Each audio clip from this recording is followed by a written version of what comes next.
California, California, such a lovely day, such a lovely day.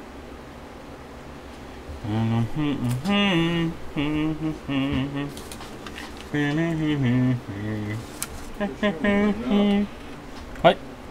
No. You don't even know. On a scale of 1 to no, you don't know. You don't know. You don't know. I need to order us another solder sucker. Solder sucker. Yeah, that one's kind of fucked up. Solder sucker. Fuck. You want the low mount? You I already got it off. I'm just trying to clear out the leg holes. Use leaded solder and then wick. That's what I'm doing. Oh, what? I'm already doing it, Chris. Oh. What's up, Tim? Osmond, welcome. Love leaving the window open and it just starts. Karim, what's up? France, awesome. I don't know if we have any France viewers. Quack, quack. Buongiorno. Buongiorno. I speak the best Italian. Chris speaks the best French. The best French. Alright, so we've got a stack of 6 pluses, a 6S plus and 2 regular 6 plus. The regular 6 plus are supposedly touch IC. What's up, Lisa? I've got ducks in the house. No. I have a very good mouth noises. Not Micah though. He has bad mouth noises. What? What? What? How's the mic sound? We're testing out new settings to see if we can prevent porn voice from returning. Hopefully it's loud enough. If not, we can increase the gain on it. Alright. Lisa says hello, Mike. What? Nah, she called you Micah. He gets mad if you call him Mike or Michael. The Mason, yes, it worked. Mike is good, sweet. We'll see if that keeps the porn voice from coming around. Alright, so we've got our DC power spot up. Let's go ahead and connect it. We're going to set this 5.2 volts at 2 amps. And we're going to hit OK and turn it on. Alright, so supposedly this one is TriStar. The easiest way that I know of to test for TriStar activity. And I don't know if this actually holds true with all amp meters, but it does with mine. So this is how I do it. What's up, Bobby?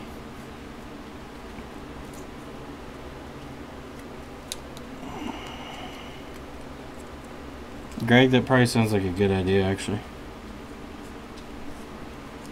Mike has a good point, too. You probably need a bigger bench, also. Alright, so my simple test to see if TriStar is good with my amp meter, which my amp meter does what the charging brick won't do sometimes, is prompt the device to boot. It does this very well. So I realized the other day when I plugged it into a charger, it didn't do the same thing that it normally does to my amp meter, so I figured I would go ahead and say that publicly before somebody's like, it doesn't fucking work for me. No, sorry. That's life.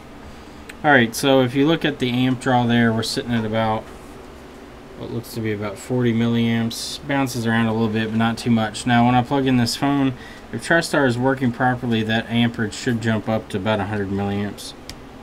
So let's see. Phone is plugged in, and we are getting no signs of movement. So, before we say, okay, it's obviously TriStar, we need to test the charging port. Because charging port is what sends our signal to TriStar, saying, hey, your USB is plugged in, you need to do something. Either start charging or turn on, one or the other. So we need to find a 6S Plus charging port, which there's not one over here. Micah. I got a 6S Plus.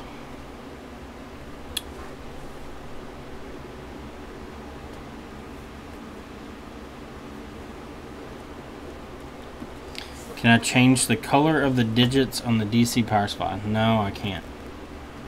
It doesn't give me any options. I wonder if I can do an overlay. While we're waiting on Micah, we'll dick around with this. PNC, how may I help you? Let's see if I can do like some color overlay or something.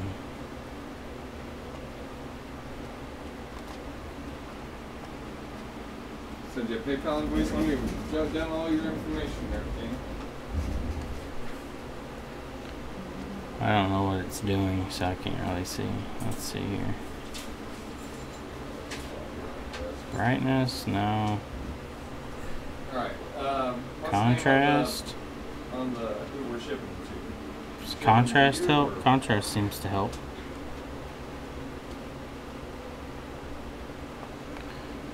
Can I overlay? Image mask? I thought you could image mask, but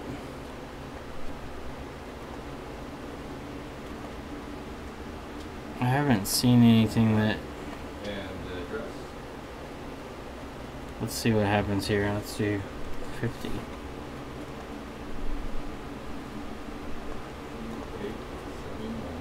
It doesn't seem to do anything.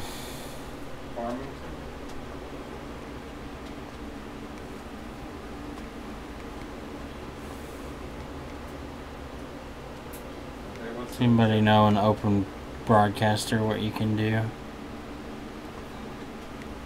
I used to be able to filter out colors in the background, but it doesn't seem to work anymore.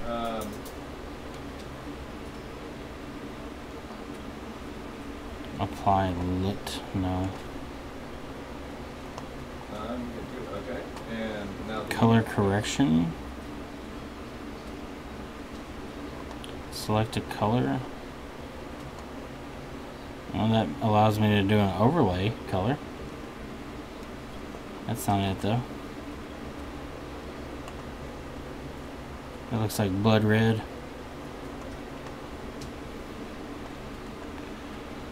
Render delay, color key maybe? Alright, that's his PayPal? Name is already in use. Okay, I already have color key. Okay. Will you shut up? I always thought the color key was the one that would do the, oh yeah, it does do it, but it doesn't do it on the digits. I guess it's not close enough to the color. 3170. Alright. I'll put that with those phones and... It won't let me select the color that I want though. That's the problem. Not a problem, sir. Pink screen color. Oh, there we go. Okay. So I can remove that color. But can I add a color? So I wonder if you can do...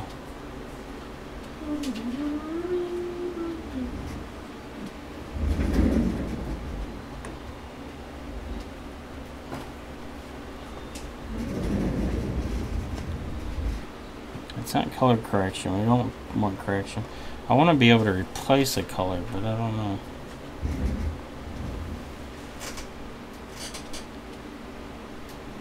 Well, the only problem with that is whatever I'm working on in the background.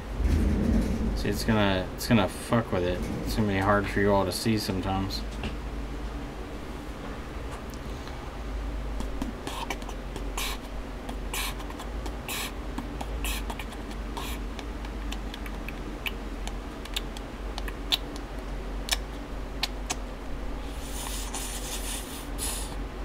I was hoping I could do an image mask of some sort, but I'm not exactly sure.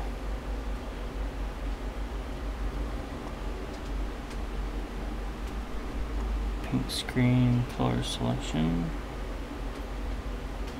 Okay. You can drop images in. And whatever. We'll see how that goes. If that's too much or something, we'll change it. Just trying to see if there's a way to replace the color instead of just removing it altogether.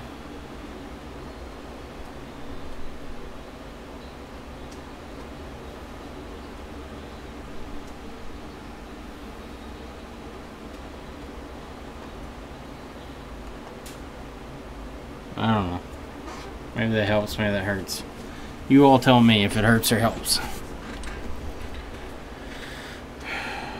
Alright, so yeah, 6S Plus charge port. Yeah, I'm gonna get one more on this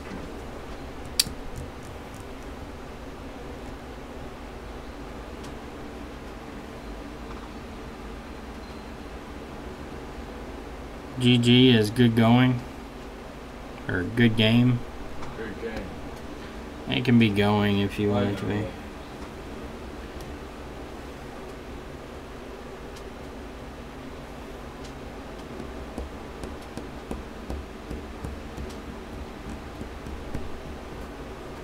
Wonder if I phase out the gray instead of the red. Yeah, iPhone 6 Plus. 6S Plus. 6S Plus. Oh, like this one that I had yesterday.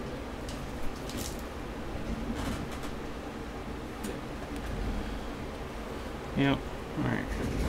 Let's select the gray background and get rid of it. Let's see what that looks like. Is that better or worse?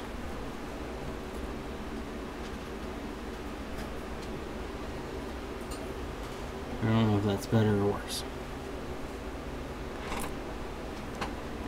Alright, so we got a charging port. We're going to plug that in and then we're going to test our current draw. Let's see if we can get that here. Yeah. Come back, mister.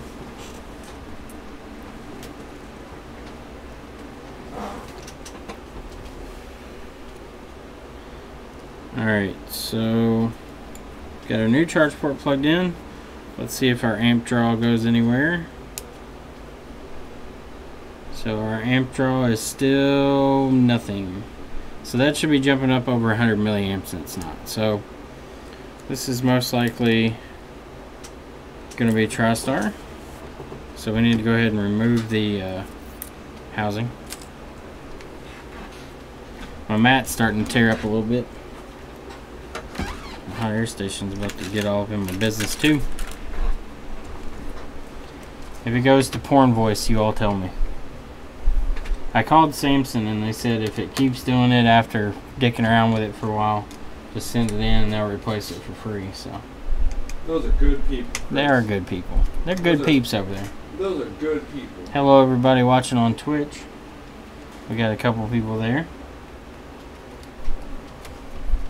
If you type in chat, if you haven't been here before, if you type in chat on Twitch or YouTube, it shows up in the chat section over there on the left. And you can kind of cross-talk and kind of chat back and forth. So pay attention to that. If there's somebody on Twitch, you can talk to them there.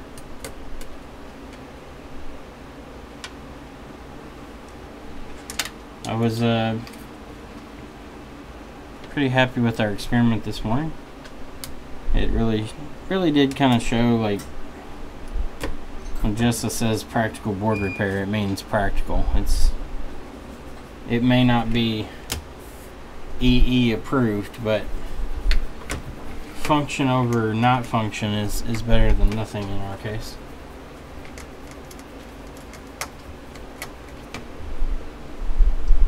I was hoping my ICs would be here today. I'm actually going to have to scavenge this from another board. Don't tell anybody. Especially don't tell Jessa, because she'll get mad because I'm introducing a variable into it, but can't do anything. I should have ordered chips a long time ago and I forgot about them. And I kind of ran it down to the end. And this is what I pay for. We've got some good donor boards though that should be fine. I've swapped TriStar before. It's a pretty easy chip to swap on the 6S series. Especially since there's no underfill on it.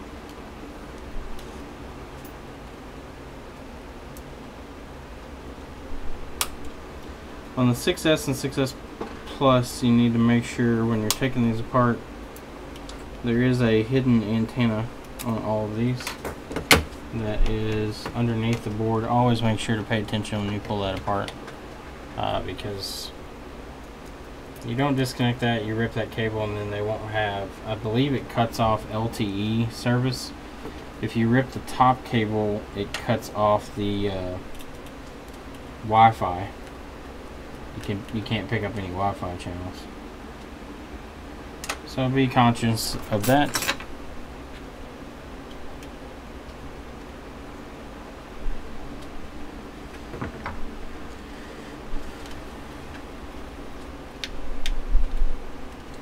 We got all our screws out now. We can remove our board. Disconnect our bottom cable. Alright.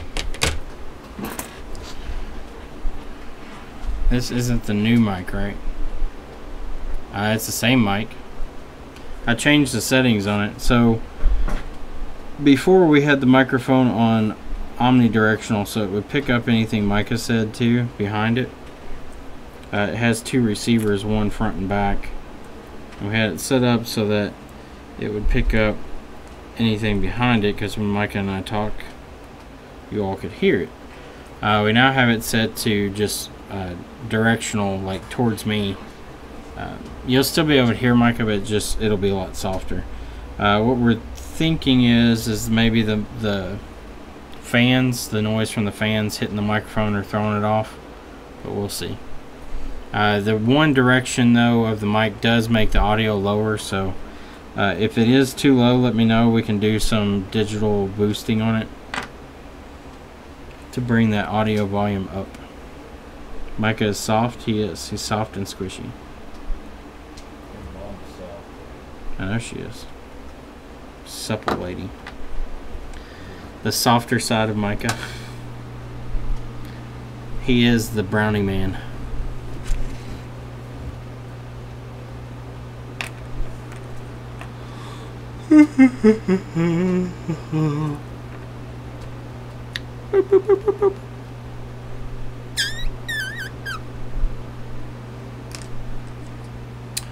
Wait for this to get up to temperature. I'm waiting to get a message from Jessa telling me to take my video reply down. Regards for Micah. Regard what? No regrets. No regrets. No regrets.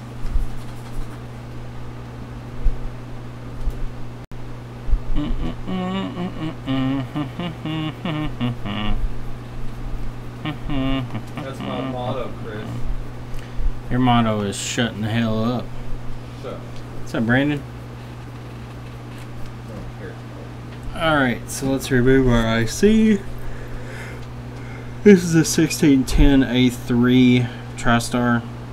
I need to switch over. I reordered 1610A3s, I think, but I'm going to switch over to the 610A3B.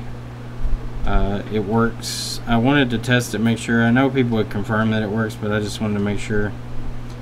I bought 5 of them and used them, and they all worked fine. So everywhere from the 5C all the way up to the 7, they're supposed to be good.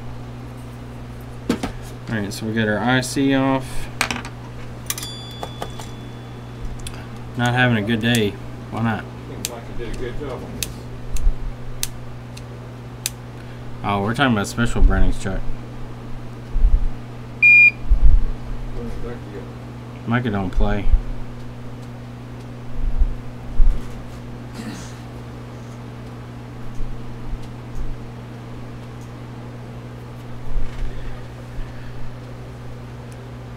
Oh, yeah, sorry. Hopefully Amy, with the new camera that'll be here, what looks to be next week, which is kind of disappointing, but what can you do about shipping? The new camera hopefully will have all of our options covered with the auto exposure and all that jazz, and we're going to be loving stream even more. We'll see though. Maybe it'll be a complete shitbox.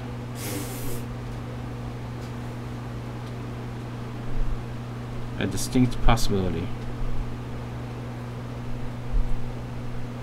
Alright, so we cleared our short there on that capacitor.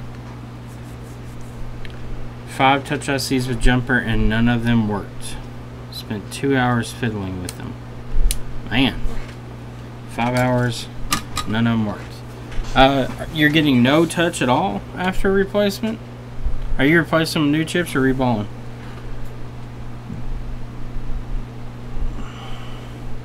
Ask Mark S. Are you talking about Mark Schaefer if he agreed with me wicking the pads? I mean,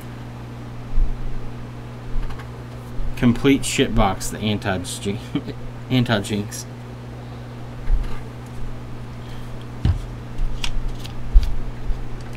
Rabbit poop ICs.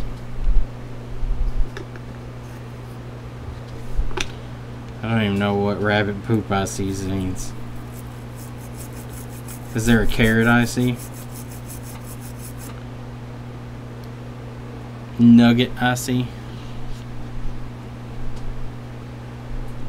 So they touch for a minute and then stop. Brandon, if you put any pressure on them, just touch return, or do you have to turn the screen off and back on? Are you using a known good screen to test these? Or are you using the same screen to test all of them? And are you sure it's not the screen?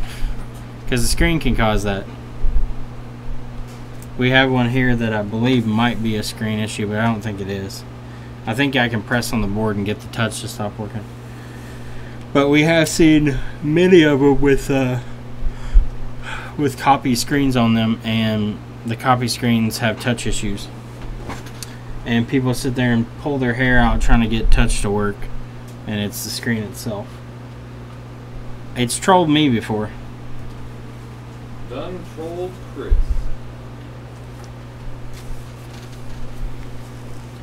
Micah, can you hand me the 6S bag? 6S? Yeah. Regular 6S? Yeah. Have to put pressure?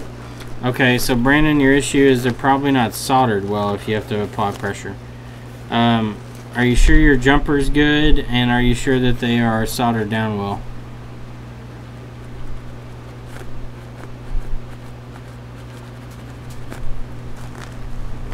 High five. What caused my baldness? Touch IC. Well, I mean, it happens. It happens. Male hair, male pattern baldness. Touch IC baldness. Baldness. Circuit boards will probably be the stroke that ends my life.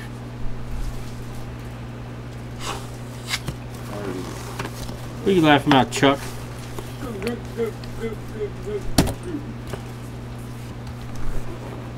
If you're ever feeling lonely, just blow a glove up and hold its hand. That way you feel like you have a special someone in your life. And then you can pretend it's milk udders and you just milk the teat.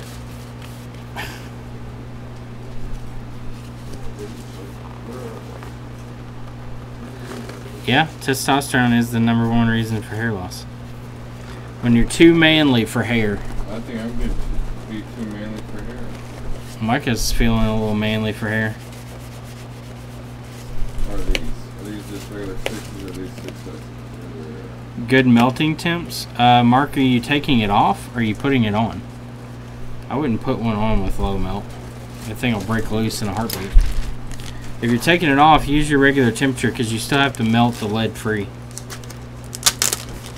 You're going to have to mix it in there really well. Honestly, what I do is I'll mix it in with the iron, and then I'll actually just use my iron to heat the entire port up and take the port off without ever using anything else. If you have a good low melt, you can take the entire port off by just using your iron to get the port hot enough that it melts.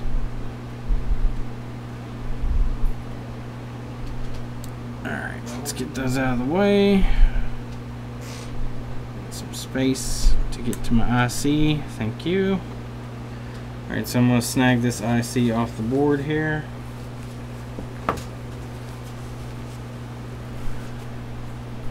Put a little flukes down. El Flux, the flux of good deals. You do that, Mark. You try. Depending on the size of the PCB that the charge port is attached to, it'll take more or less time for the iron to heat it up hot enough for it to come off. Also, keep in mind that some charge ports have soldering underneath of them that have no through-hole or no pad that you can visibly see, so it'll take a lot more heat to get them off because of that solder under there is going to be not really touched. Normally what you can do is if you take your lead free and kind of rub it between the PCB and the front of the charging port, you can get it to wick some of that low melt down under the charge port, and it'll allow you to reball, or not reball, to remove. That's why I just do it this one, but with leaded. Yeah, you can do it with leaded too. Low melt just makes it easier. Let's see if it works. Low melt is your friend. You didn't test it before you put it all together? I didn't put it all the way. Oh, okay. Just do the motherboard in it. Okay. On the shell. Good. Look for more.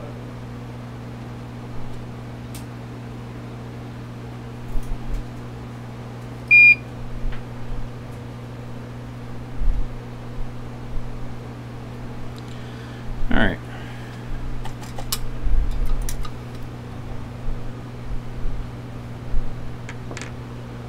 That's why it's been trolling you? Does it have solder under the port?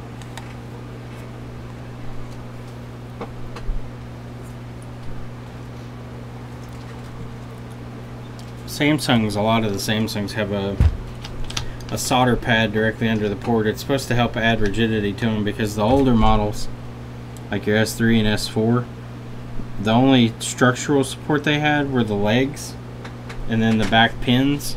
And the problem was the over time putting the charging port in, the legs weren't strong enough, so it would lift the port and then it would end up breaking the pads behind it. So they started putting a solder pad underneath of the charging port. When you set it down with the pins, it would solder the four legs, but then it also has a pad of solder directly under the port that solders down too. Bobby, I'll have to check. I'm going to check messages probably tonight and get everybody's shirt stuff figured out too. And then reply to any other messages. YouTube, that's the only drawback to YouTube, is the messaging app is absolute shit. I wish they would improve on it. I've already submitted a few suggestion forms to them.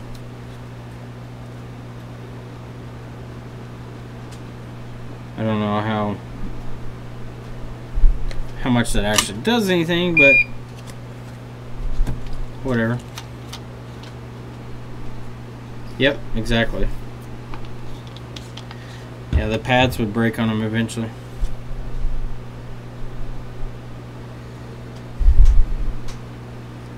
Bobby, if you were on the list of the people announced, which I'll have to check, but if you're on the people on the list announced, just I'll be sending out those shirts here soon, so everybody can get theirs. I gotta message both the Pauls also, since they've added so much to the channel too, and get their information so I can send them a t-shirt.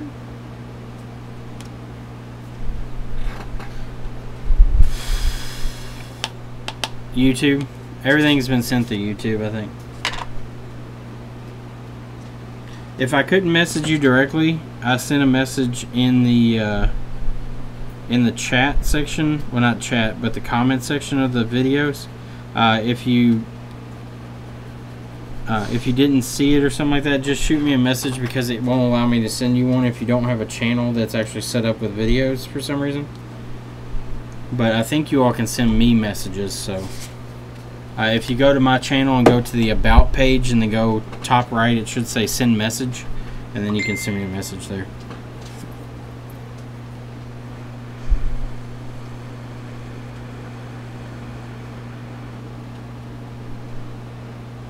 Shit, I shifted the fuck out of the chip, I think. We're about to find out. Yep. Shifted the chip. The fucking solder balls weren't even down yet. Let's see if we can line this back up or not. No, it looks like it's just gonna have to be cleaned off.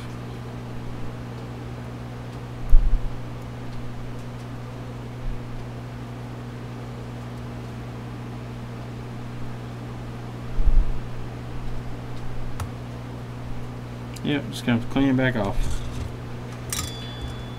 It's one thing about working on this paper towel, it's kind of springy, so if I move my tweezers before it cools, that happens. The IC will bounce up with the tension of the napkin that it's sitting on.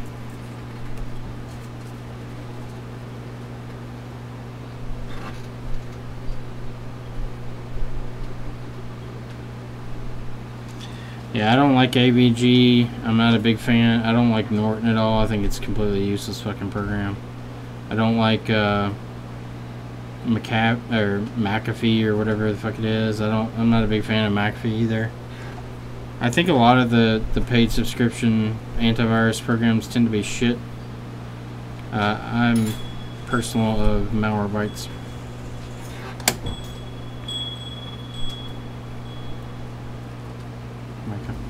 Hey there. Hey. Can I help you? Yeah, maybe you can. Are you the manager or an owner? Huh? Are you the manager or an owner? I can't. Are you either a manager or an owner?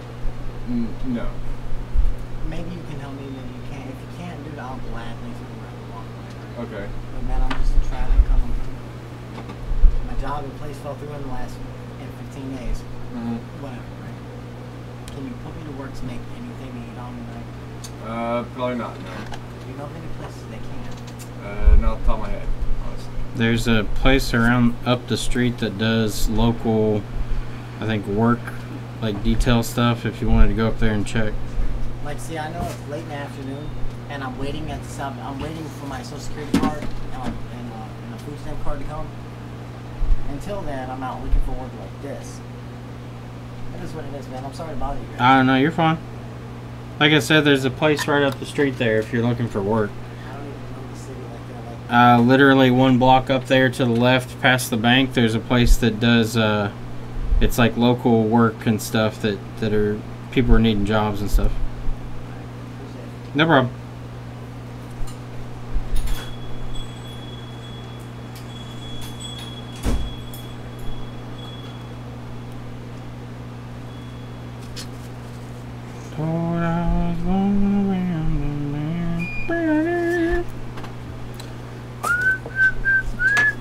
I thought he was going to sell something. I thought he was going to ask us if we wanted to donate to some fund for something. It's usually what we get here. Come on, man, give me $5 for $5 this for this crack organization. awareness. I'm going to be aware of that crack.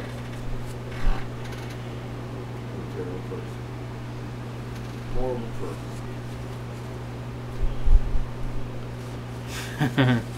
Martin said that I should fire you and hire that guy. Good luck.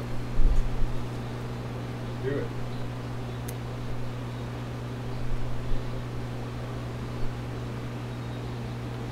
Damn, Mike, that's a good profit you got going on there. I'm gonna go forward on my payment so I can go get some crack up street. No, Mike, I cannot give you a forward on your payment for crack. Don't you see heaven? Micah takes all my money all the time.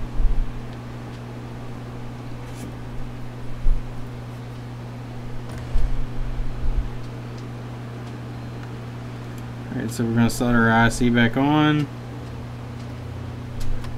Alright, so we put it in place.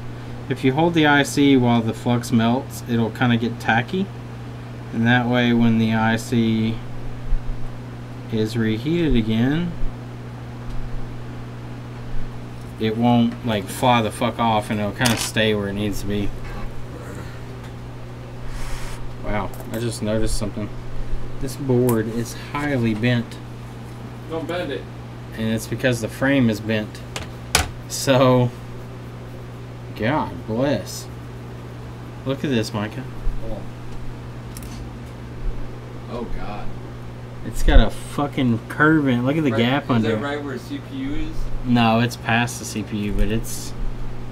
Woo! I didn't notice that. It's you, boy.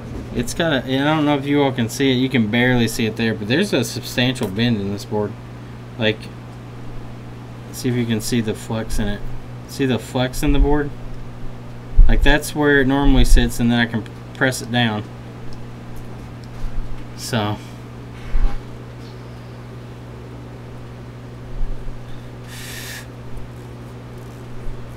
Tree fitty. Yeah, so this board's pretty well bent. We'll hope that it actually works. This may not be a TriStar issue. I think it is, but I'm praying like hell. It's pretty fucking crazy how bent this board is. Alright, so let's watch that DC power supply and see if we get any movement. Still nothing. So either the IC we pulled off is no bueno, or we got problems with our motherboard. Got 99 problems, they're all motherboard. Let's try our other charging port just to make sure. We could have compound issues where maybe the port failed and then in the process took out TriStar. I have seen that before, not uncommon, not impossible. Alright, so we got our charging port plugged in. Let's see. Any movement? None. Alright, so we need C5202. Well, unfortunately, I don't think this one has that cap. If it does, it's probably not in the same location. Alright, so let's check and see if we're making our voltages. So that is important. It's Tigris. Alright, so we have 4.2 volts on VCC main. Let's check all of our caps here. That's PMID. That's good. Let's come up here and make sure that our TriStar PIN line is good. It is. So either our chip is faulty, which is a possibility, or we have other issues somewhere else. But we are getting a amperage draw. Let's see if this thing will turn on, even if TriStar is not correctly talking. With a known good battery or DC power supply, this phone should turn on. So let's put it back in the housing real quick and just test that out, just to ensure.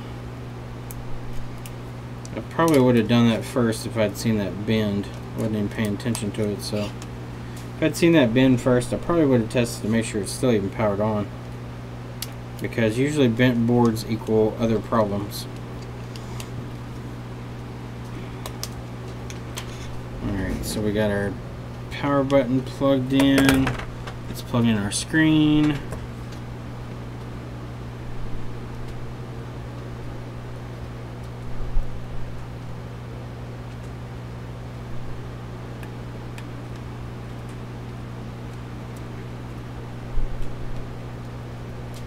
Lord, I want to and made it burn.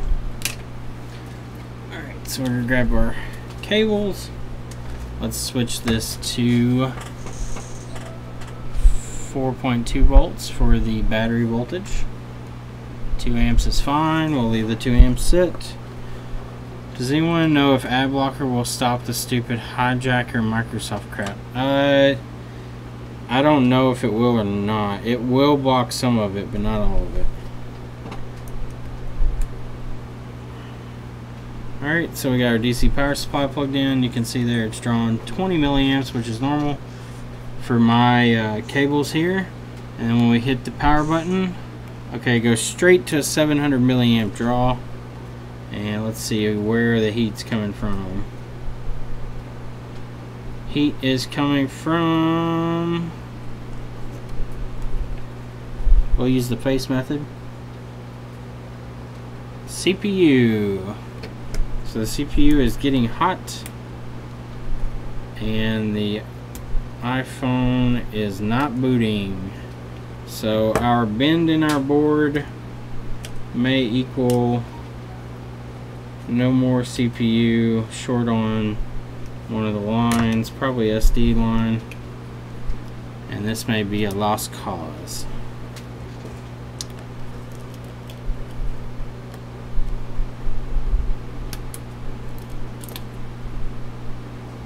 Oh yeah, it's fairly substantial by the CPU actually. There's a buckle in the shield. So see where the shield, it actually buckled right here. You can see the light reflection changes right there on that edge. Let me see if I can get that in a little better view for you all.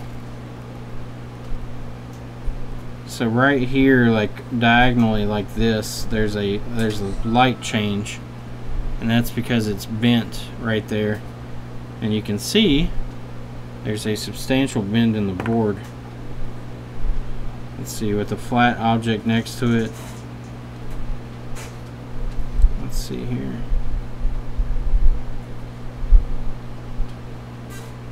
There you go. You can see that gap between my tweezers and the board. That should all be flat, but there's about maybe a 1/16, maybe a couple millimeter gap there, which tells me that CPU is probably got a crack under it. Let's see, is this one broken free? Yep, so see, the solder there has a crack in it too. Actually, these first two have cracks in the solder.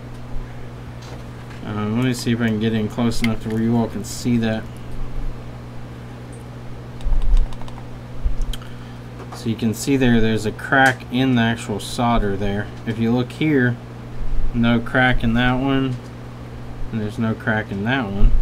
But if you come back to these first two, you can see the visible crack, and I can actually get my tweezers under this where it's broken free. Like the shield is completely separated from the frame.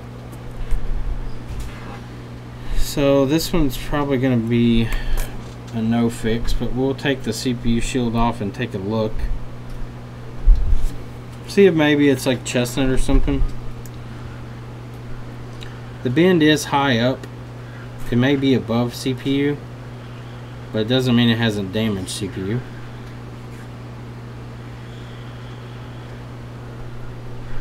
I would guess, since the frame it doesn't show this much of a bend, this board was probably either swapped out or they bent the foam back. And then we're like, oh, it doesn't work.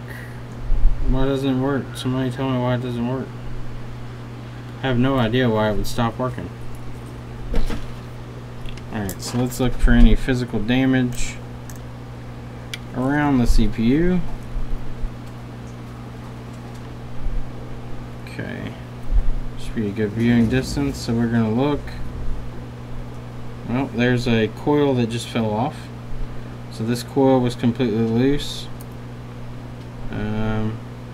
which is right where the bend would be.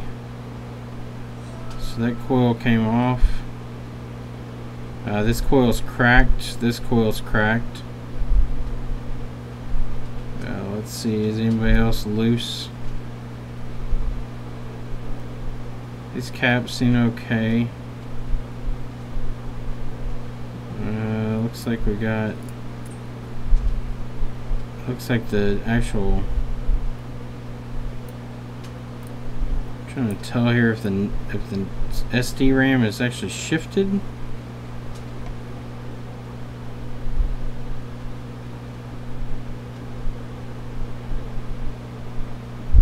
I guess not. It looks like a manufacturing soldering issue. Yeah, smooth brain butt testing. So this one definitely has had some pretty severe physical damage. Enough to crack these two coils and remove this inductor from the board, just from the force of the bend. As you can see, I'm pressing down on the board. You can see how much it deflects here. Like it's touching my tweezers, not touching my tweezers, touching my tweezers, not touching my tweezers. Let's take a look on the back side. Also noticed how much these are depressed. That shows you that there's been some pressure against the back of the phone. Do we see any physical damage on this side of the board? There you go, you can really see the bend there. See how much it's flattened this against, like almost touching caps there? Like it's bent that way down. Like there's the normal gap. You can see in between the top of the cap and the inside, and that's where it's bent. So let's see what it does now that that inductor's. Well, actually, we can test for shorts real quick. I'll kind of give you an idea. Let's see. What are you? You're 6 ohms, 4 ohms, and 4 ohms. 3 ohms, 4 ohms. This inductor's loose also. Look at that. Where I put my probe on this inductor to measure it, and look at it. I can move it around. I can probably just push it out. Yeah, I can just push it off its point. So that inductor is also broken free, which means there was enough flex here across this point of the chip to cause that to break free.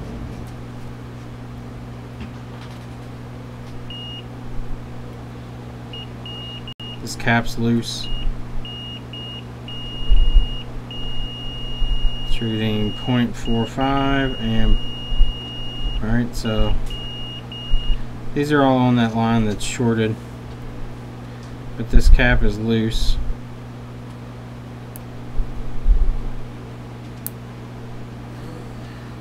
Let's see if I can pick it up out of there. It's starting to move. Come on out of there, buddy. Stop falling apart and just come out.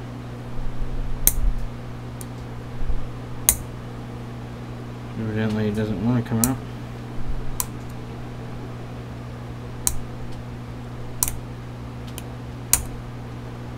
I'm gonna wreck my tweezers here in a second.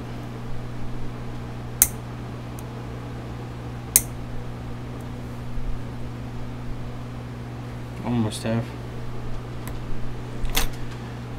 Let's use our shitty tweezers and get it out of there.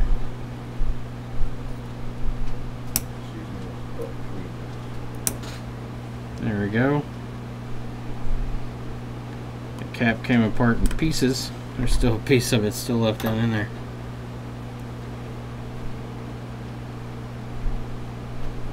Actually, it's not the underfill. That cap was actually broken into pieces, into sections. So this is actually the bottom piece of it.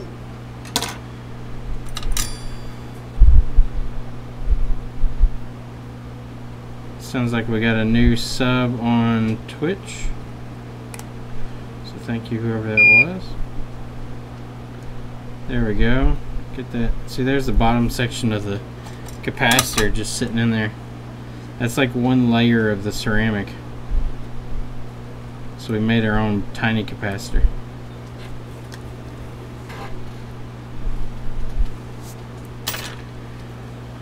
Alright, let's see if that short's still there. Maybe that was the short, that actual cap. 0 ohms. No. Yeah, it's still 4 ohms, so. Alright, we're going to call it at that. That's a CPU fault for sure. Most likely either a CPU or a 1V8 line. GPU is the only low ohms line that I know of on those, like super low. But even the GPU is still, I think, like 20 ohms at least. So this one's got a short on it that's really low. We're talking probably, if it is a CPU line, it should be about 100 and something ohms or 80 ohms, and 4 is considerably low. So it's got an internal fracture, most likely either SD-RAM or GPU, CPU combo, SoC. I guess we need to get in the habit of calling it SoC because it is an SoC. The SoC stands for System on Chip. Reason is because these chipsets are more than just a CPU or GPU. They actually are all-encompassing kind of Southbridge setup, I guess. So it's like it's got a GPIO built into it. The base or the PMIC does some GPIO work too, but this SoC has GPIO control. It does audio processing. It does the processing for it itself. It does GPU. The RAM is on board. Pretty much everything, anything and everything runs through the SoC, so it's more than just a CPU. Alright, so let's put this one back together and we will move on to our touch ICs, which are oh so much fun. Woohoo, woohoo, woohoo. I know everybody's so excited to see more touch ICs. Touch ICs are going to be big for a while, especially since the 6 Plus is now becoming the affordable phone that people can pick up for a couple $100s.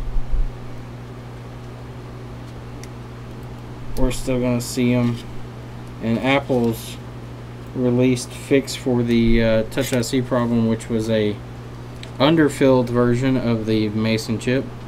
Evidently some of those have already shown up at shops with touch IC problems, so I do not foresee this issue going away. Apple is, however, going to make it harder for us to repair them with the underfill. They completely ignore what the problem is with the trace. If you look at the iPhone 6, they're still flexible like the 6 Plus is. Maybe not as much, but they still flex. They still have touch IC issues, but they tend to be cumulus related. They tend to be cumulus lifting from the board, it seems. You don't ever see the M1 pad issue with the i6 unless there's been physical damage to the board from like somebody putting tape in, which we had the other day. But the M1 pad on the iPhone 6 actually goes to a via that is literally directly beside the pad. So there's no thin trace, there's no run down to the pad that it has to make. And I think we don't see any disconnects there on those as much like the 6 Plus, because it requires much more physical stress on the board to cause that pad to disconnect. And their new revisions, instead of addressing that problem, they just said, hey, let's put underfill under this. That'll keep the chip from moving and keep that trace from tearing or lifting. And obviously it doesn't.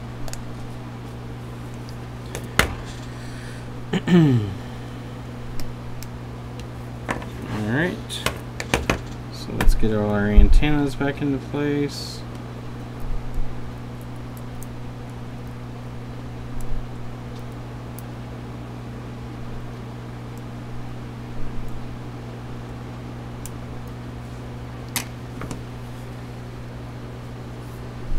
Alright, so all those are back in place, and let's put our screws back in. And we'll move on to our next one.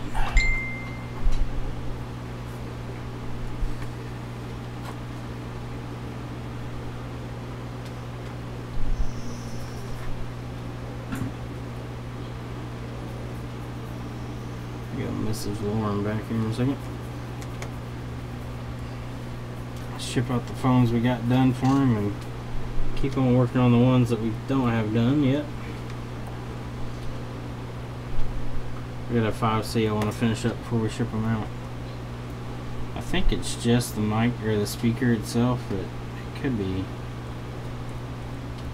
I guess it could be something else, but I think it's just the speaker's bad, huh?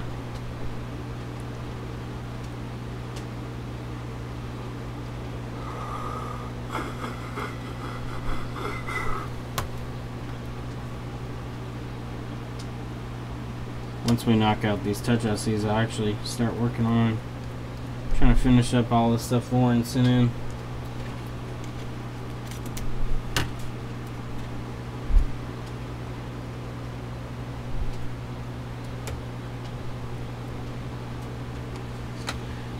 Alright. Alright, let's put the screen back on.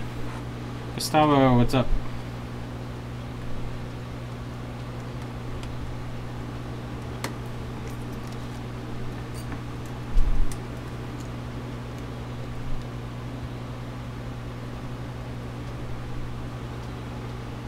The sun's glaring right off that car directly into my face. It's very bright.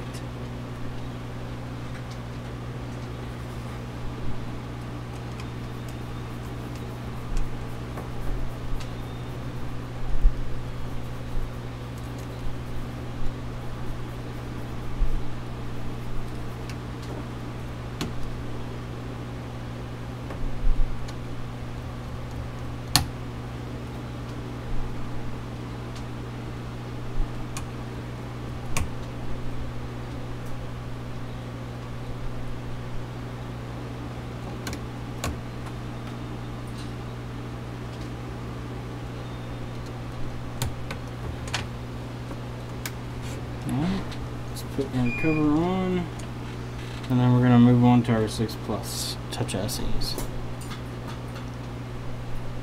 That's no problem.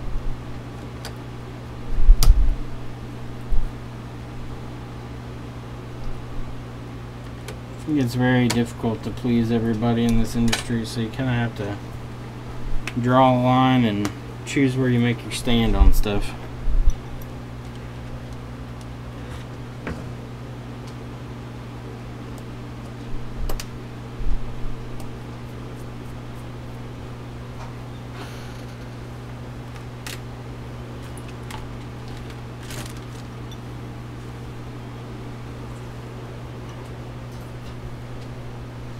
Did I hand you that phone that had the broken screen, Michael? Broken LCD? iPhone 6? Oh, yeah, you did. I gotta go do that. Okay.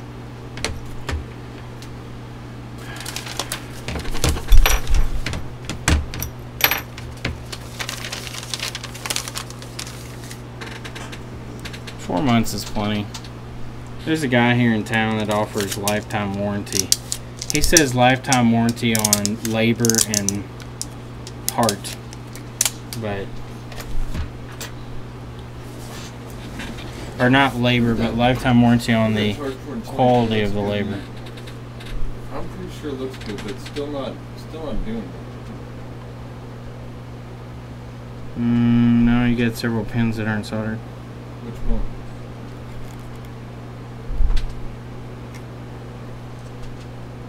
This far one on the end here is loose.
Should be good. Alright. Try it. You need to check your battery voltage too. If your battery voltage is way too low, it's going to take forever for it to come Oh, out. of course it's okay. Okay, I got It won't show shit until It it's won't up. show shit, Chris. It might be. Because the first time I got it and I thought I had it, it sounded like I could hear it pulling. But that could have been where it wasn't making a good connection. Arc and showing fire everywhere. Brimstone. Bloody, bloody, blah. Bloody, bloody, blah. Blah, blah, blah, blah, blah, blah, blah. All I hear coming out of your mouth is blah, blah, blah. All I hear coming out of your I'm a mouth dirty is skank. diarrhea. Will do, Mike. I'm going to check all the messages tonight anyway, so.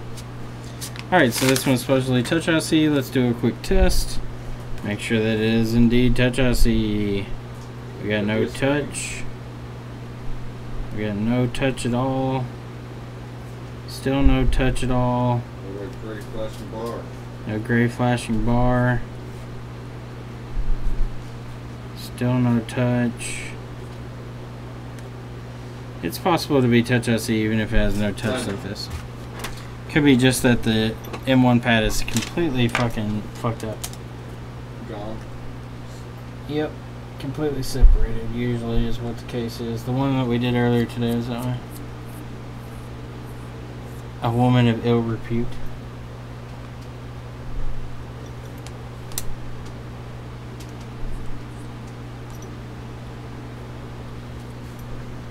Need to magnetize my tools more. Disconnect this battery. Test what's got on. So Multimeter. on Lewis's streams, he tends to be kind of anti the whole Trump collusion with Russia thing, but I think it's becoming hard to deny it now. Chris.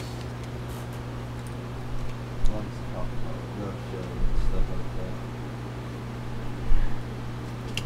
It's kind of funny to me that now that they've kind of been caught in a lie, they're now trying to say that Hillary Clinton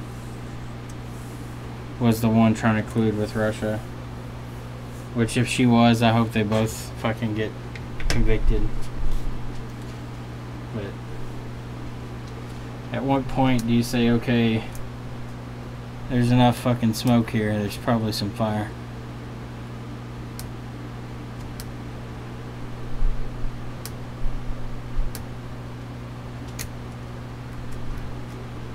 I'd say after the fifth or sixth time you lie about something, it kind of shows that you're fucking trying to cover something up. 2.9 volts. That's too low to show an image. Watch it and see if it goes up as it's plugged in. Alright, well I gotta look it up. Alright, so we're going to go to our test screen over here and we're going to see what we got going on.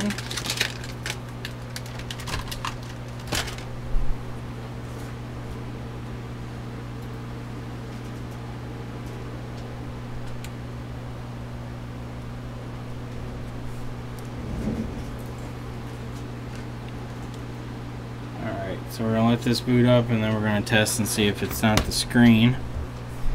Touch ICs on 6 Pluses are fairly common, but sometimes you can have a bad screen. Let's see what the quality of this screen is. So this is a really low quality copy screen, so I would not be surprised at all if it's not the screen issue. So what I mean by low copy, let's see. Oh, we still have no touch. Alright, so it is the actual phone, but I'll show you what I mean. Showing a chart. I'll show you what I mean by copy quality screens versus the OEM refurbs. So these are really fucking low quality. See how the Flux folds back over? It folds back over the fucking cable here. Like, that's just really cheap.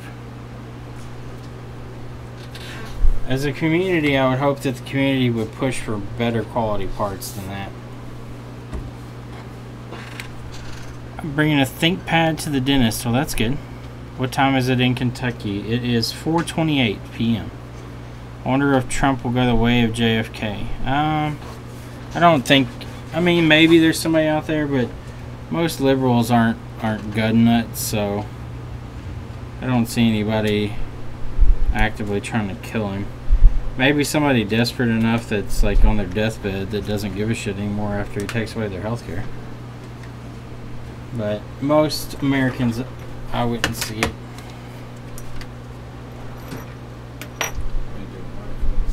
If anything, they'll just kind of protest him, and I mean, that's what you do in politics. You protest and you try to change stuff.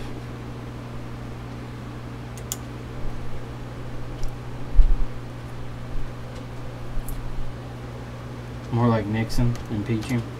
I don't see, that's the problem. I don't think they'll ever find any information that will directly tie him to collusion. I think it's going to be people around him, which that's how most situations work. I mean, it's just like not saying that he's a mob boss or anything, but mob bosses don't go out and directly kill somebody. They send somebody out to kill somebody. So if they're caught in it, it's not, hey, you're going to jail for murder. It's, hey, your associate's going to jail for murder.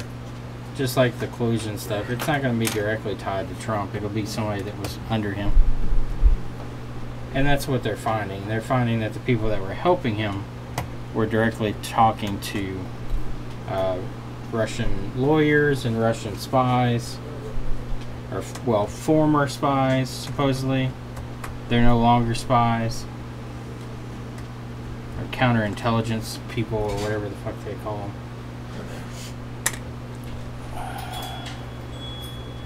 The nut population is growing in the United States. Well, yeah, I mean, you put people in tight enough positions, things will probably happen, I'm sure. I hope they don't. I don't think that's any type of solution, but I think if we use our democracy and we vote in people that actually share our needs and concerns, that things can get better. But at this point, it seems like America's in kind of a backlash kind of state. Like, they don't give a shit. The people who support Trump don't give a shit what he says, what he does. They don't care if he lies to them directly to their face and then brags about lying to their face, which he has done. He's done it in his pep rallies. Like, he went on this big thing about the fucking lock her up Hillary chant thing, and then after he won the election, he said, he's like, I didn't really mean that. I just said it because it got you all interested in voting for me. Like, in a kind of a what would you call it? I'm trying to look for the word here. It's terrible. In a summarized kind of way, I guess. He kind of just blatantly told people at his rally that he didn't really mean it. That he just said it because it was a good chant and got people on his side. Like, I didn't vote for him or Hillary. I wouldn't support either one of them. Hillary said whatever she wanted to say. Didn't mean that she actually believed anything she actually said. She just said it to get votes. And, yeah, well, it's not the news. Well, it is the news, but it's investigative reporters that have found out what's going on. And, I think they've actually confirmed... Well, they've confirmed most of the people in the meeting. They just don't know 2 of them, I think. But so far, it was Kushner, it was the old campaign manager. I can't remember what the fuck his name is. And it was Donald Jr., and then it was the Russian lawyer and the ex-counterintelligence spy or whatever. So... The funniest thing though is like, I was watching the news and like the people who support Trump and stuff, like they go on these talk shows and talk about stuff. Like they're blaming the Secret Service and they're blaming Hillary Clinton, and like they're just blaming anybody and everybody except themselves to try to get this off of them. Like the fact that Donald Jr. said in an interview on Fox News that this wasn't a big deal because nobody was talking about it when this happened. There was no Russia craze.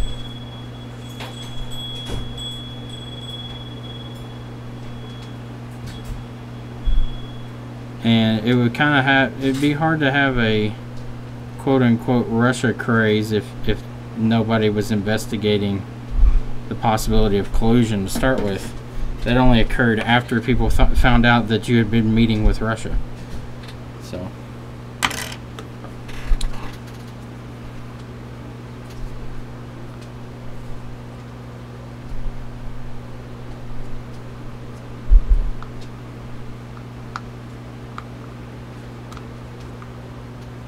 yeah, I agree, Greg.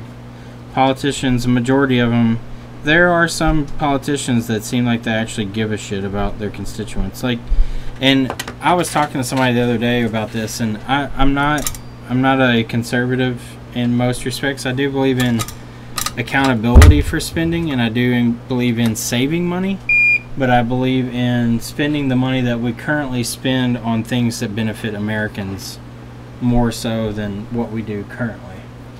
One of those being healthcare and education. I feel like education benefits everyone as a population. If we're all smarter, it doesn't hurt anybody. It helps everyone if the education level is higher in America. And the healthcare system, if everyone's healthier, our costs of insurance and stuff will actually go down.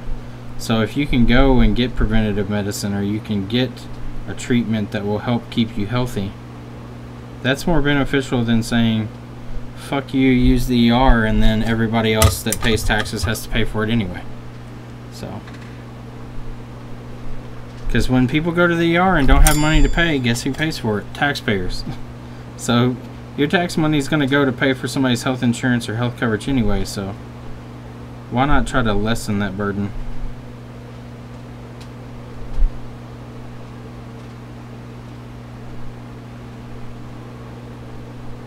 If they want to move it to the states, that's fine. Move it to the states. Let the states decide. Give the states a budget. But you know, I find a false equivalency when people say we pay too much taxes. I mean, we don't really, in comparison to a lot of other countries, we don't pay any high amount. What's going on? I have a question. Yep. Do you know how to jailbreak Fire TV stick? Yeah. Are you looking to put Cody on it? Yeah. Yeah, we can. How much do you charge for that? We charge $35. No problem. You want to get it done? Yeah. Okay.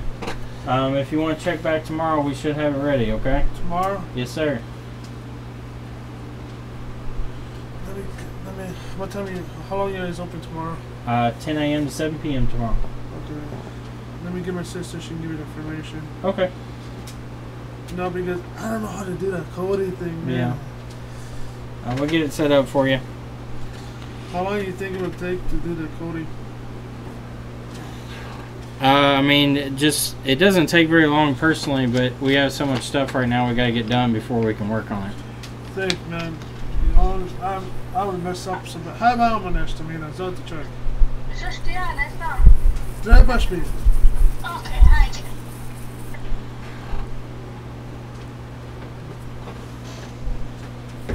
There, have you been helped, sir? Yep. Okay. Did anybody ever come to you do that for the Cody? Yeah, we've done a few of them. I bought this like a few days ago and I didn't want to do it myself. I will mess up so bad. It's not too hard. You gotta kind of know what you're doing, but it's not too difficult. You can watch anything on this for like any movie what comes in theaters out like that. Yep, pretty much. It just depends on if the services are available or not.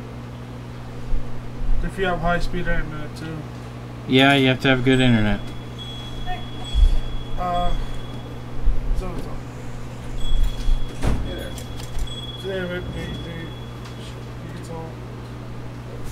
Do you need to fill out something else? Yeah, just get him to fill a form out. 3 spit, hold on. Fill that out for me? 3 spit. Wick those pads. No, I'm Don't check hold it. good. No need to on these. On će to sutra mi napraviti. Ne bude danas. Ja ću ti ovdje snimljeno to napraviti.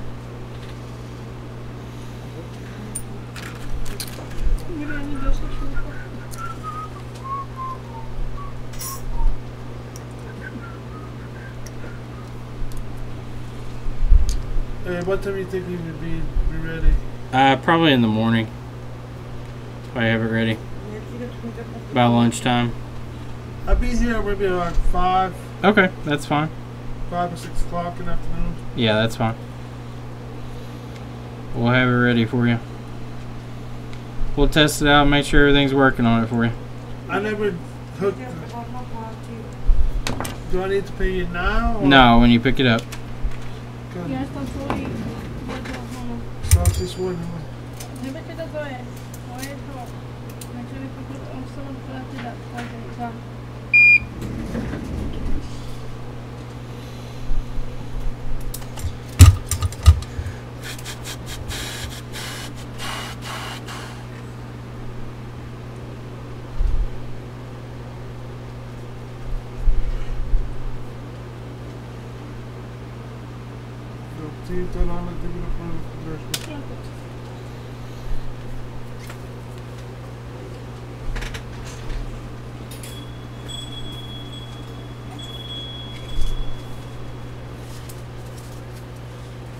Alright, sir. We'll have it ready for you. I never opened it. It's still brand new in there. That's fine. That's how we like them. Makes it easier. I don't know why I mean, that thing is hard to find. Yep. It took me 2 months. Yeah, they sell out pretty quick usually. I'll be back in like 5 or 6 months. Alright, we'll see you then. You have a good day.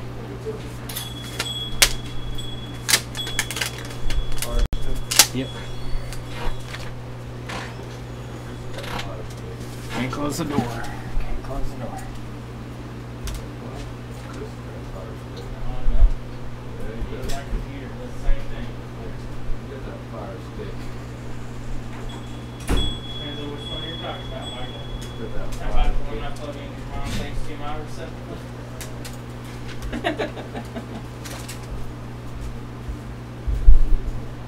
Did you already order the transistors for that?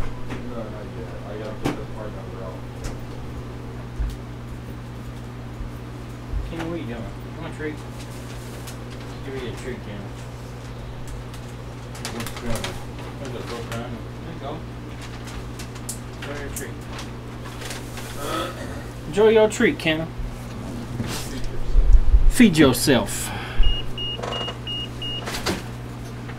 Things back to normal now? Yeah, things are back to normal. Amy, I feel like you were unhappy with his voice. I have a message on Gmail. Nancy, how may I help you? This is Micah.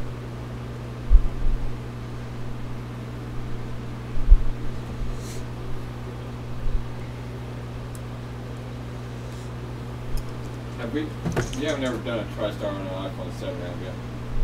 I haven't yet, no. Not yet. But we can. But we can.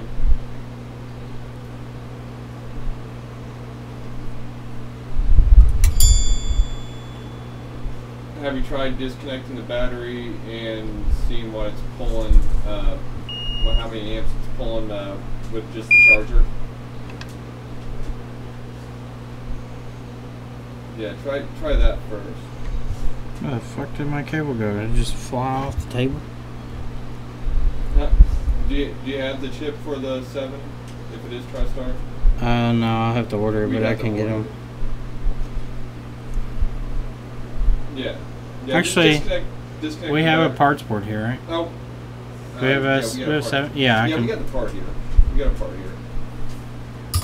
Yeah, yeah.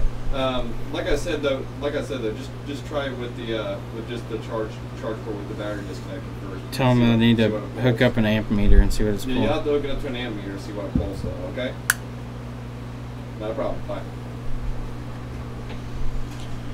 What was the customer wanting to jailbreak? Well, everybody calls the Kodi install, which is pretty much just a side load, ABD side load.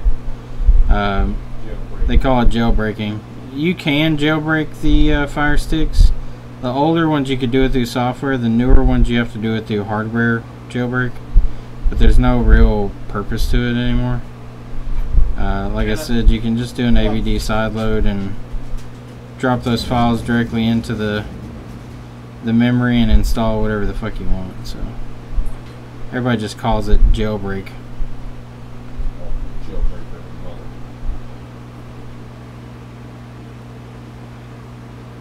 Just like when people come in with iPhones and stuff that are locked to carriers, they'll be like, "Can you jailbreak this?" Like, why do you want to jailbreak it?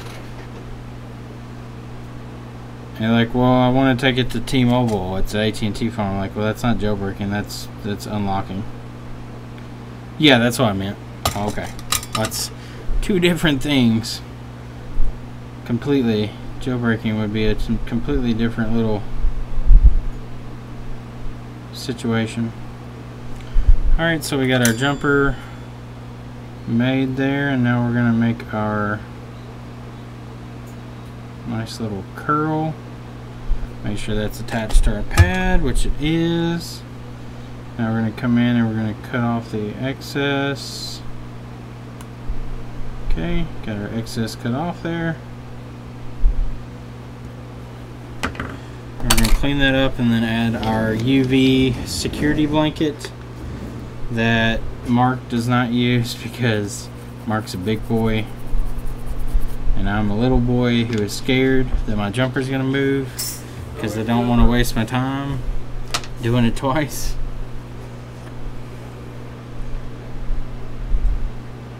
Yeah, you don't have to do anything crazy. You just have to side load the actual program onto it.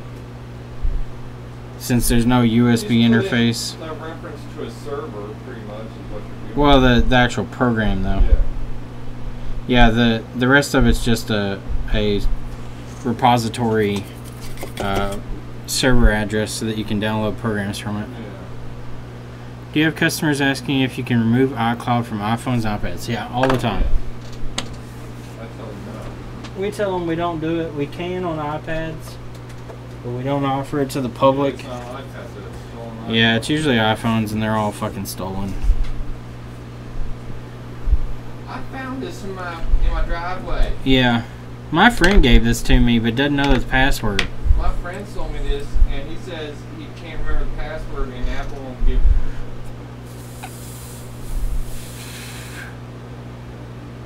Drill a CPU? I agree, drill a CPU. Onward and downward with the CPU drilling. Drill CPU. We got quite a few people over on Twitch. Looks like we've got Hi217, Trapper X24, Solo F00, and Highway. I don't know if it's Hawaii EK or is it Hawiki or Hawika. I'm gonna go with Hawaii EK. Hawaii. Right next to the beach. Boy. Boy!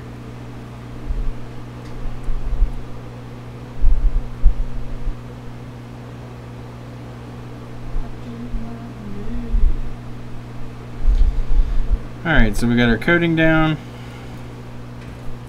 Looking good. Alright, so the IC on this one is the large IC, the large text IC, and we had no touch at all.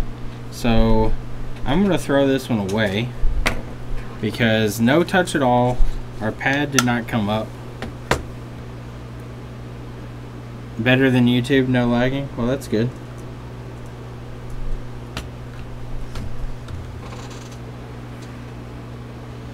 Alright, so let's see. That's large text. I don't know if I have any small text ones left, to be honest. I could snag one off a board, I guess. That's large text. Large text. Might have a brand new one right here, actually. No, that's a Revolve. Small text, yay! What are you? Might as well throw these large texts away. I'm never going to use them. One's large also. Got one more in here. What is this one? Large also. So all the ones I have left in here are large text. So I'm probably going to dump these in the trash can. Bye bye little chips. We'll wait for our new ones to come in. We also have parts boards we can pull chips from. I have several that have the smaller IC on them. So Chris, you don't have any drop frames like Lewis was saying when you're doing dual streams. Perhaps time to send him some reliable internets in New York. I wish I could. I wish you could get FiOS. That's pretty shitty that they have FiOS across the street, but they won't pull it across the street to his side. I would think that they could just run off the pole and run a fiber optic line across. But I guess there may be some New York City requirements. What is the large text versus small? So we talked about this in the other stream. The iPhone 6 Plus has two different versions. So there's a version that has smaller print screening than the other version. Well, I won't say all of, but a vast majority of the ones with the large silkscreen text on them tend to not work after reballing, and they tend to have problems. We've had some of them return where the IC itself has died and touch doesn't work. So all of these small text ICs that we have worked with, I've never had a problem with them. So all the ones we get new have small text. We don't have any problems out of them. So I've just kind of stuck with the small text ICs because of the lack of issues. I assume there has to be some type of manufacturing difference. We talked about it. Somebody said that there was a manufacturer, like a different manufacturer used for a while and then they stopped using them. And if you look on the 6 Plus, some of them come with the small text ICs and some of them come with large text ICs. And I'm not sure what was the determining factor in that, but obviously something was going on because Apple switched during manufacturing to those. Don't drop it on the floor this time. I hope not, Chuck. That made me really sad. Like I did all that work and then just fucking dropped it on the floor. I can't find it. I don't know where it went. It looks like I may have reballed this one already, but I'm going to go ahead and run it one more time real quick with some more leaded solder just to make sure that we get a good even reball, because I don't want an uneven reball because that can cause issues. So we're going to apply some heat from far away. We don't want to come in too fast. And we're going to increase or decrease our distance, and there you go. All of our solder is melted. Going bananas. Mom just called me from Chicago and asked me to see if I could find her some dried apples. I asked her when she got an apple. After 7 minutes or less, she was talking about baking. Huh. I wonder if these large chips were manufactured rejects and the silk screening is done to allow them to sell them. Look at Lewis and his GPU. No, these, Greg, these chips come on the iPhone for originally. So that one I just showed you that's what came off the board. And this phone has never had a Touch IC done on it. I can pull out the 6 Pluses I have here and you can see that they're direct from Apple with nobody fucking with the board. Direct from Apple. Some of these have the larger text ICs and some of them don't. Alright, so I'm hoping I don't break this chip because right now it's really tight coming out of the stencil.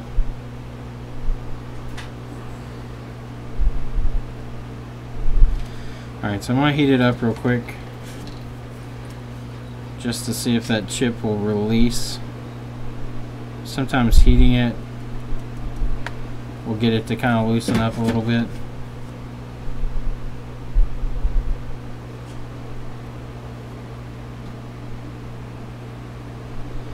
So it is refusing to come out of the stencil. Like I'm crushing the solder balls when I do it. Let's try some flux. Sometimes flux will create kind of a barrier that will bubble up in between the IC and the stencil. Alright, it released that time, it looked like. We'll let that cool.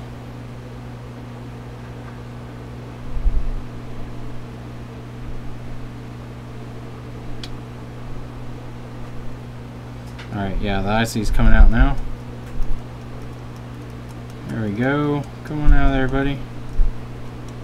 I don't like how that looked. It kind of looked like the chip was in 2 pieces. It is in 2 pieces, so that chip is fucked. See? That's what I was worried about. If you press on these too hard while they're in the stencil, they'll break. That's what happened. This IC broke. Alright, so we're going to have to snag one off a board now. Let me go grab my 6+ boards. You can use 6 or 6+.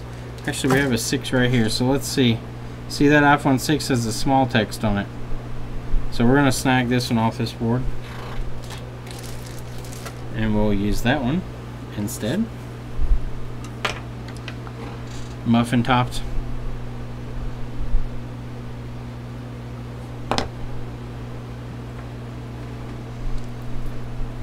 Alright, so actually I'm going to switch this around because it's easier to get to these from the sides.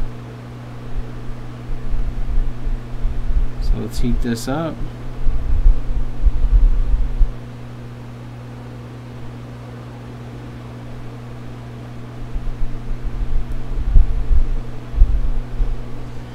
Okay, we got our IC off. Sit it down. Don't forget to like the stream or the video whenever you view it. We're almost to 1,500 subs, which is awesome. Steve and I tried using acetone. It didn't seem to want to release, so it's okay though. We'll grab another chip and we'll keep on keeping on. So I'm going to clean the old solder off.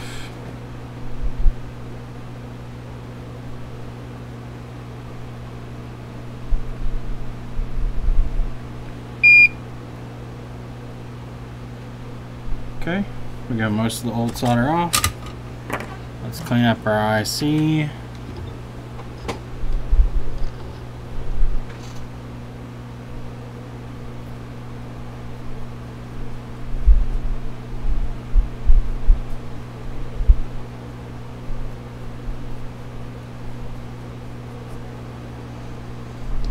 Alright, so we got our new IC there. Well, new.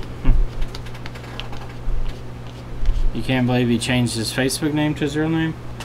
I'm not sure if Lewis has just done that for, or maybe even somebody else, maybe even like Jess or somebody has kind of messed with it. Lewis has his times that he's pretty social and there's other times that he's not. I would hope that people kind of respect his privacy though. But it's, with the internet, you never know. People are kind of weird. People are douches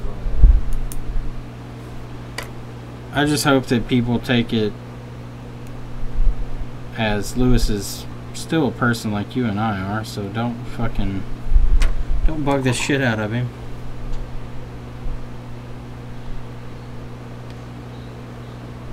I've only met Lewis once in person, but he's a really nice guy.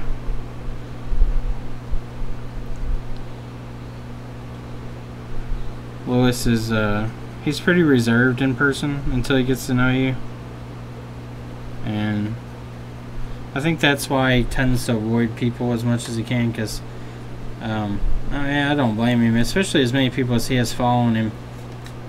It can probably be a bit overwhelming. I'm pretty social, and I would think that having that many people that constantly try to fucking talk to him would be kind of a bit much. But Lewis as a person and for what he's given to the community, he's an awesome person. He's helped me out a lot, and I think for the first time meeting Lewis, he was pretty open and talked to me quite a bit. And it was really cool to see, like, when Lewis talks on his streams about like things that are like he thinks about and stuff, he's pretty spot on to how he is in person. I mean, he thinks things over pretty well. I enjoyed having conversations with him because when you talk to him, he can listen to what you're saying and actually come back with something intelligent to say, unlike a majority of the shit that you read on YouTube comments where people are just absolutely ignorant and just say dumb shit all the time.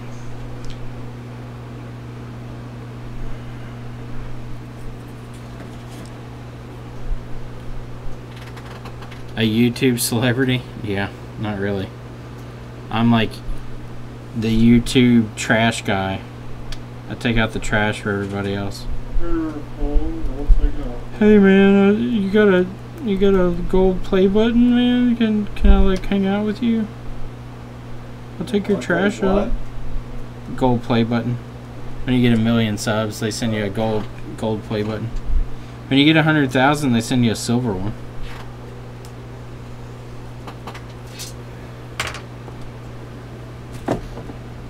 I think it's pretty crazy how many subs Lewis has picked up. Like, early on when I watched him, he had a few. He probably had 5,000 to 10,000, maybe 20,000 people at first. And then, like, that whole fucking Apple tried to sue him thing, it got onto fucking different websites, and then his viewership went through the fucking roof. And I think since Lewis expresses a lot of his own personal opinions on his stream, it gathers a completely or a wider selection of people, I guess. I guess we don't talk about, yeah, gold plated play button. We talk about some stuff, but I guess we don't talk about much of the conversation of the day. I don't know. I don't. I guess I don't buy into a lot of the rhetoric that's used lately. Look at it. You can see where it's bent. The top edge is bent. You got to knock it out. Oh, is it? And that side. Oh, here, I see it look here. at it. I see it right there. Yeah, look on the other side though, right there. Right where the power button is. You don't see that fucking bend in the frame? I can see the bend right here. Yeah. You're gonna have to knock that top edge back with one of those tools.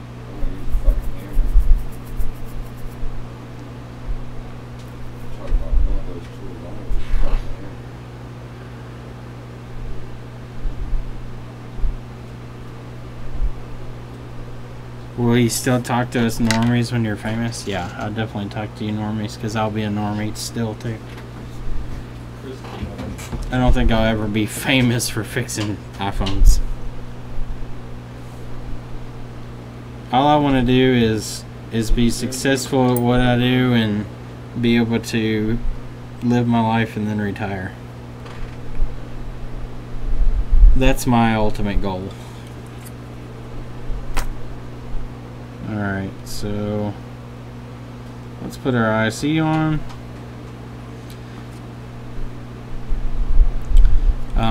Lewis did a video it's been a little while ago. It's the main reason I started doing YouTube stuff. So Lewis talked about why he started doing his, and it makes a lot of sense to me. So Lewis had talked about the paid for information versus the free information that he provides, and why he felt that it was actually better for him as a business and for the community to do what he did. Lewis has openly given this information out pretty freely, without much asking for or anything from the community. He has had a somewhat short temperament, I guess, with people who choose not to try to think, but I guess that comes with learning it for yourself. You kind of get irritated with people that don't choose to try to go down the same path you did, and actually put in effort. But Lewis's video, when he spoke about the fact that he started doing the live streams to help teach people, because he was in between jobs and started doing this as a way to make money because it was something that he could understand. And I think it has grown the community leaps and bounds. If you look at where it was not too long ago, what, maybe 3 years ago, board repair was relatively small. There was a niche group of people that did it. There wasn't a whole lot of shops that actually did board repair. Now with Jessa's courses, where she does board repair classes, and other companies that offer board repair classes, you see a lot more people entering into this community, and I think it's done nothing but really help it.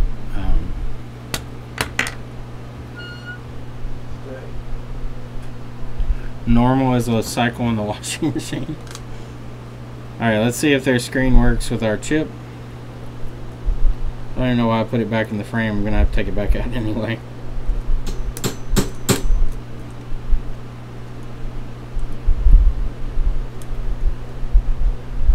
I'm not sure how to say your name. Is it Votin or Votlin? Votlin? Or Vot1N? Either way, welcome. Consoles? Yeah, I mean, console stuff like that I did a while back too, but I'm talking about like looking at a circuit board and saying, this IC does this, we have a fault on the board, let's find it. Like, console repair was, this drive doesn't work, replace the lens, this console red rings or yellow rings, take the GPU off and reball it and hope it works. Is someone using a hammer? Yes, Micah was. We have an iPhone 6 here that is damaged. Alright, so the amp draw was a little high on boot, but we'll see. Yeah, when Lewis had his glass workbench, he used to work up front too. He used to use his DC power supply a lot more to find shorts. I feel like he doesn't do that as often anymore. Well, our power got disconnected there. I think our cables have about bit the dust. Alright, we'll see if it boots up now.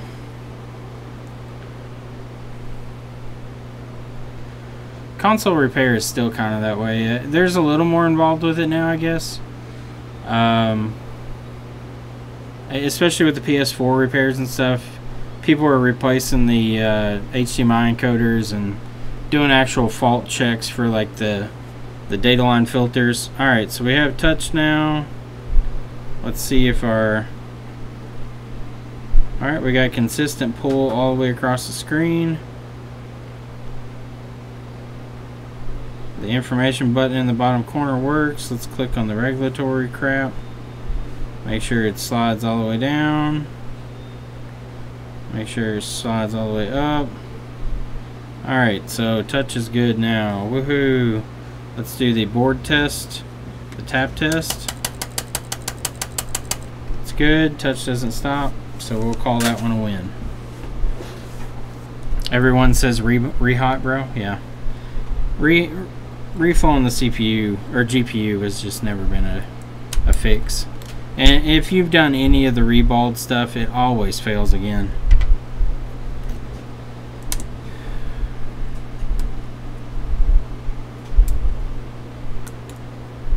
I've had so many conversations with people about that, and it's just there's no fix for a flip chip BGA repair unless you can buy new ICs.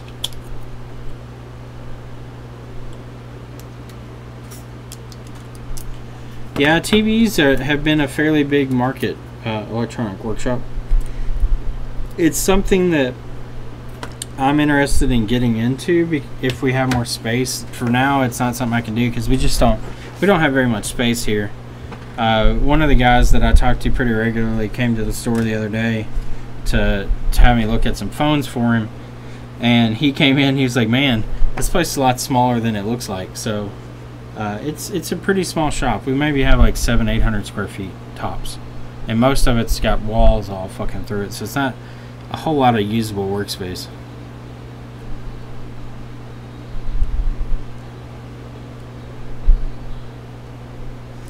You don't think people still understand what the issue is with flip chip BGA? I mean, people know what the issue is. They just don't, like, the vast majority sees, hey, I heat this up with my fucking hot air gun and it works again, so I've obviously fixed it. So, and that's just like the rice thing. So, the first time somebody dropped their phone in water and they were like, well, shit, it's wet. I know rice will absorb water. Let's put it in rice. And then they put it in rice and then the phone turned on. They're like, well, rice fixed it. Well, no, rice didn't fix it. It just absorbed any moisture, and you got lucky there was no corrosion on anything important. And that's how it is. I mean, we see water damage phones come in here all the time that we open them up.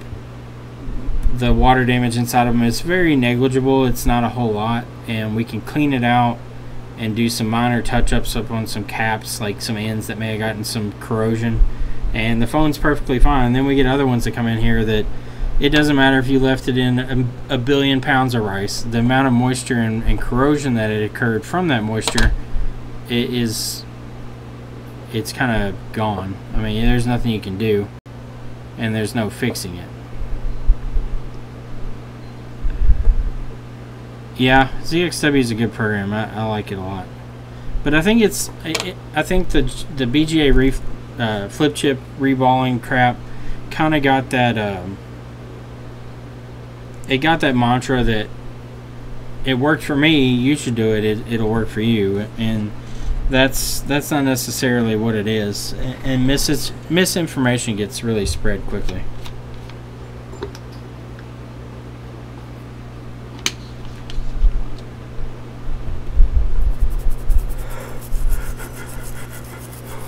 Alright, so let's clean up our excess flux, put our shield EMI cloth back on. What did you miss? Steven, you missed a 6S Plus that was severely bent and had caused a CPU short, and you missed a touch IC, which is not really much to miss. And now I'm going to move on to the next ones. As soon as I can find my pen here, I'll write down my date. 7/18/17. We're going to put this one back in the frame, and then I'm going to move on to the next one, and then we got to keep on working on Lauren's mail-in stuff.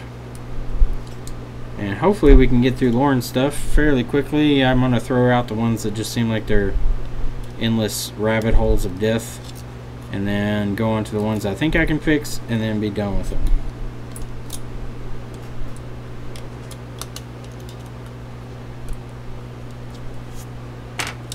Next, someone will perpetrate the myth that rice is a contraceptive.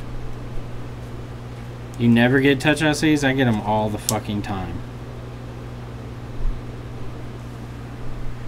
Yeah, the PCBs are large. The screen panels. There's a one of our friends that has a store in a different town from here.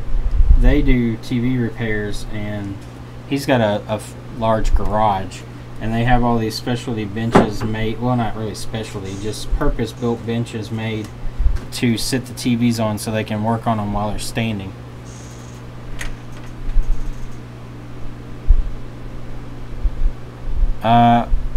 Hamas, you need to find out, so you have a dead short on GPU. You need to try to figure out if it's GPU that's fucked up or if it's something on the board. So you're going to need to start removing all the caps.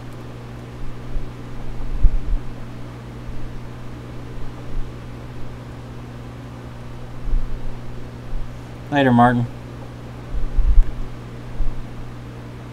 Do the work on the floor? Well, that's the problem. We don't have much floor work either. Or floor space.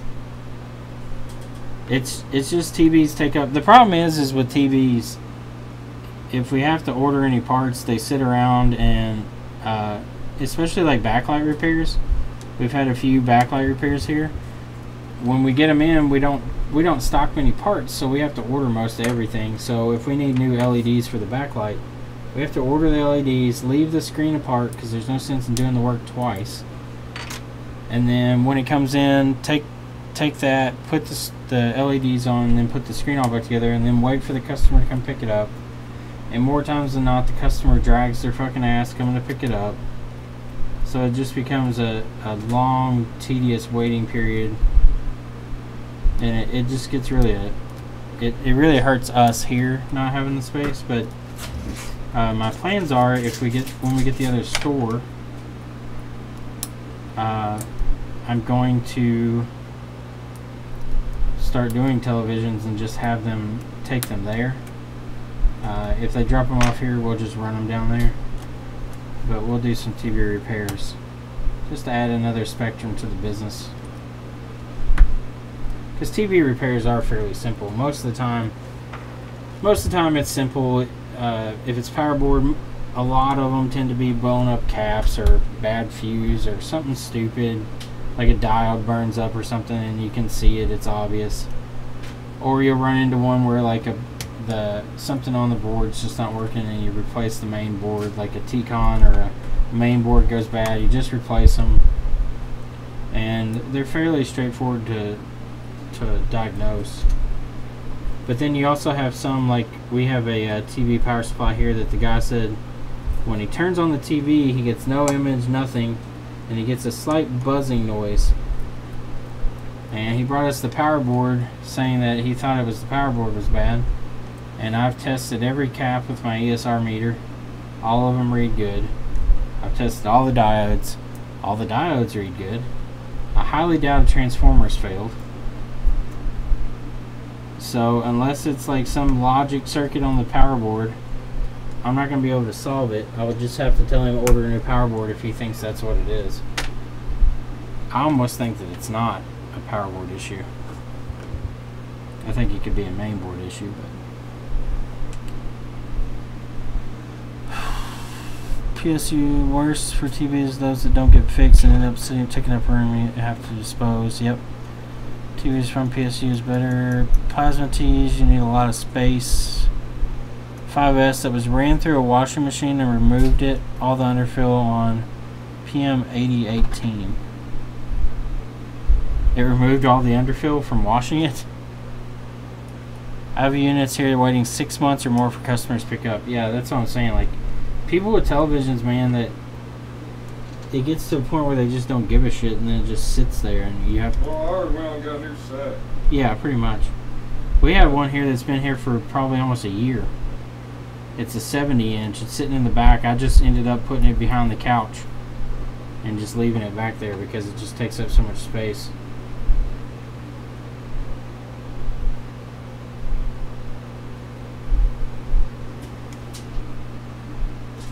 It's a backlight issue, so we're gonna have to pull the panel, and I don't have the room to even sit the panel once we pull it. And I would really like to have the panel in a vertical position while removing it, because when it's in a horizontal position it's going to put a lot of stress on the panel itself while taking it out. So I would really prefer if we could take it somewhere and have it on a stand when we remove the screen out of it. But it's got a... We tested the backlight circuit on it and the voltage is way too high, which means some of the strips are out, and when the panel voltage is too high for the backlight, it turns all the backlight off. It has image, has sound, but... Does this lady come back for this, or I need to call her? Tomorrow, Oh, okay. in the morning. Hello. Did you ever get it together? Which one? I don't know which one it was. Water damage. The 6 Plus? I got it together, but the screen's not working. It's gonna probably need a new screen. Did that screen crack? Well, it's not that. It's not anything to do with the crack. The screen just doesn't work. With this screen on it, it won't show anything, but with the new screen on it, it turns on. But I haven't been able to test anything else on it yet. I don't know how much long is it gonna be? I don't know how much money you all want to put into it. I won't know I don't know how much it is. I don't know what you're talking about. I mean, at the current rate right now, the cleanup and a new screen, you're looking at like $145. Okay. And that's just the screen replacement. I don't know if the cameras are bad. I don't know if the speakers are bad. I don't know what doesn't work, what does work. It has a passcode on it, so I can't get into it. Passcode. I thought I gave him that number. What was that? Did you have paperwork on this Remember one? that number I called back or came back and gave it to you? Password. I wrote on a piece on that paper.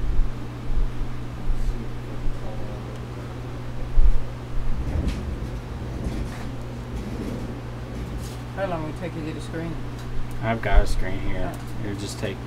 If I can go, I like I said, I just want to get it fixed up. But I got to pay $500 to buy a new one. No, $600, $700. Yeah, I understand. You know what I'm talking about. So he's not. He doesn't take care because I bought him one brand new, $600, and he broke it the next day. You know, teenagers don't give a shit. Yep. But they're not paying for it. Exactly. Like I told him, if you took better care of it, you wouldn't have it tied down, or you wouldn't have no use of it. Yeah. Well, it turns on. I just need to test it and then put a screen on it. Should be good to go. I gave him something about a road.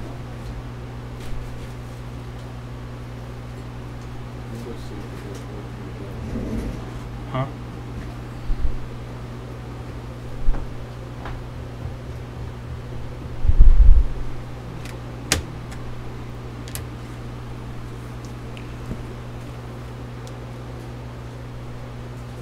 It's so hot outside. Yeah, humidity's a killer. Yeah. Don't mind the heat. And it stays hot up until about, what, 11? I go work at 11 Yeah. at night. It It's still stays hot. warm. Yeah. It didn't cool down about 2 in the morning. Yeah. 1 or 2.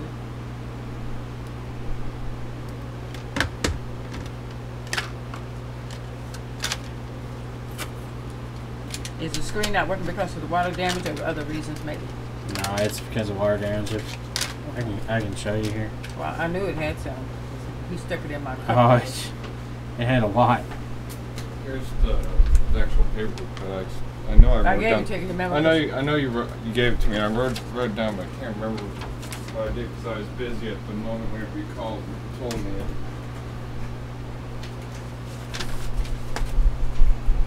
Let's see. No, it's actually broken yet. So.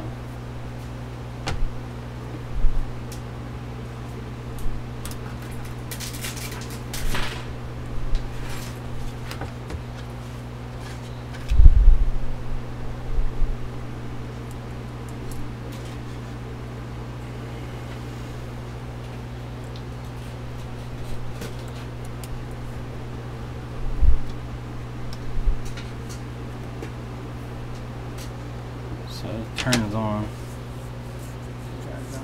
Yeah. Just have to put a panel on. If you want,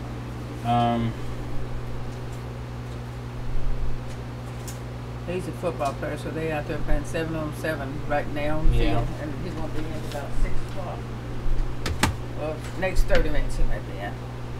To give me the Okay. password that I can call back again. it's up to you. I mean, we can test it while he's here if he wants to do it. If he wants to test it beforehand, we can either way. What time you close? 7. Okay, I'll send him up here. Okay. Okay. All right. All right then, thank you. You're welcome. So, do you think he because I'm trying to see if I'm going to send the money back or what do you think? If it's more problems, he can't. Oh. At most, let me think. If the cameras and stuff are bad, I mean, I would think at most it might be like $20 extra. But we'll test everything and make sure. Okay. All right. Thank you. You're welcome. And put a screen on this one next.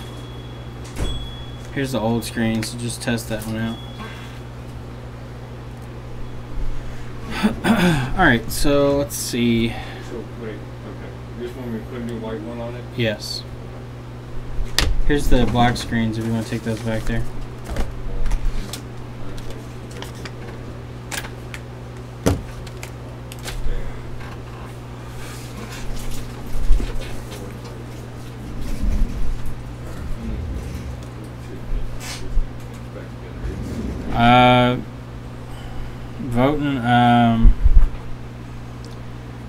The no touch ones where you need to find out if you have your 5E1 grape line and your Sage boost line. Make sure that those are present. If the voltage lines are not present, then you're gonna have to start searching around and seeing where if the enable signals are coming in. No touch on a phone that should have touch can sometimes be a nightmare. I've had like 2 or 3 phones that I've replaced everything I could think, and it still had no touch. We had a 5S like that came in for data recovery. I replaced every single chip I could. It replaced the screen, replaced the FPCs, replaced all the different controlling ICs, and I just could not get touch back on it. And usually that comes down to something like that, because the CPU ultimately turns all that on. Something in the CPU, I think, kind of fucked up, and you'd have to, yeah, what Amy just said, you have to pull the chip and actually diode mode every line and see if something looks weird or anything like that. The 6 Plus we had that had no touch was actually a phone that came from another company that overheated the CPU, which in turn led to a no touch situation. I could not get my voltage line, or I couldn't get a signal for the phone to turn the touch ICs on, so I was getting no great voltage even though Chestnut was working and had been replaced. And I wasn't getting my, on the 6 Plus, it's like the Cumulus ANN or ANA voltage or something like that, VNA voltage or something. But, alright, we need to test this one real quick. I'm sure it's dead. Yep, fucking deader than the door now. This is a 6S, so it's not 6 Plus. It says 6 Plus here, but it's a 6S Plus. So I know this isn't Touch IC, so this is something else. Maybe this was the TriStar one.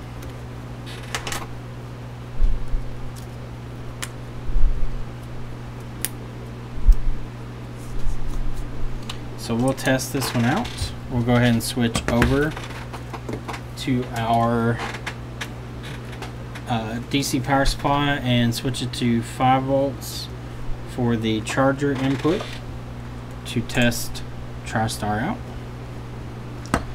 Bobby leaving.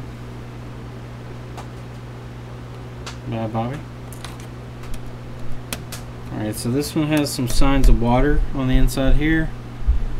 We got water damage, and we got, looks to be some corrosion. Let's see how bad it is. No problem.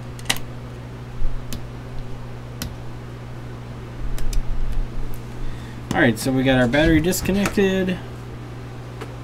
Let's see what happens when we apply some voltage. We're going to keep our charging port close by. Alright, so it got a quick blip up to 0.14, but it's on and off, on and off. So this tells me that there's a possible short on the phone, because normally when TriStar reacts, it won't turn on and off like that. It'll go up slowly and then shut off, and then go back up slowly and shut off. So we're going to switch back to 4.2, which is VCC main battery voltage. And we're going to hook up our leads here, and we're going to watch and see if this shows us a short on VCC main or bat VCC, which I suspect it will. Yep, there you go. So we're pulling 2 amps dead short as soon as we hook it up. So we have a VCC main short on this phone. So we're going to have to pull the board and do some water damage repair. 5.2, the reason I do 5.2 volts for USB is because the charger board, or the board I use for amp, to show me the amps, this does battery testing, and it does amp output here on the side.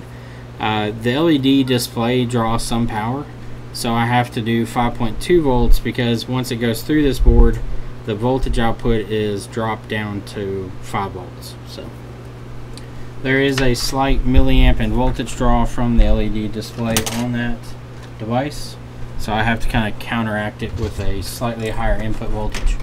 But the output to the USB is still 5 volts.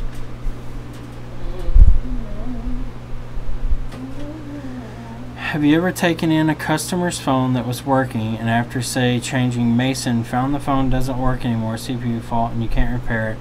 How'd you deal with the customer?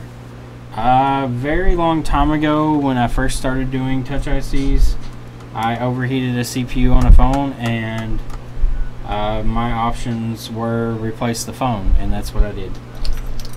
So if you do something that has obviously fucked up their phone, I worked out a deal with them. They had insurance on their phone, and I paid for the cost of the insurance. So I paid them, their deductible was like $175, so I paid $175 and gave them a new phone. That's all you can do. Sucks. I've had to buy a few phones in my day. I had to buy a screen today. Mike had to buy a screen today. It's just part of it. You learn from it, you move on, and don't make the same mistake twice. Oh, God. That's a little bit. Who? These people don't have their mailbox set up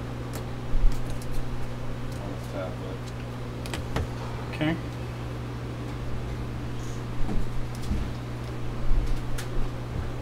I will say, if you've overheated the CPU while doing a touch IC, you really need to practice on other boards first, because your temperature is way too hot. It should be very difficult once you get your temperatures dialed in to fuck the CPU. Like, you'd have to sit there and go beyond the point where the CPU, or beyond the point that the touch IC is melted, and to the point that you're heating the board up enough to melt solder on the opposite side of the board. PNC connection, how may I help you? YouTube lagged? Yeah, we dropped a few frames there. Yeah, did you guys had the Samsung tablet, right? It's ready to be picked up. That's what I was calling about. We close at 7. Yes, ma'am. 45, I think is what I quoted you. Or maybe I think I'm pretty sure it's 35. Okay? What about bike?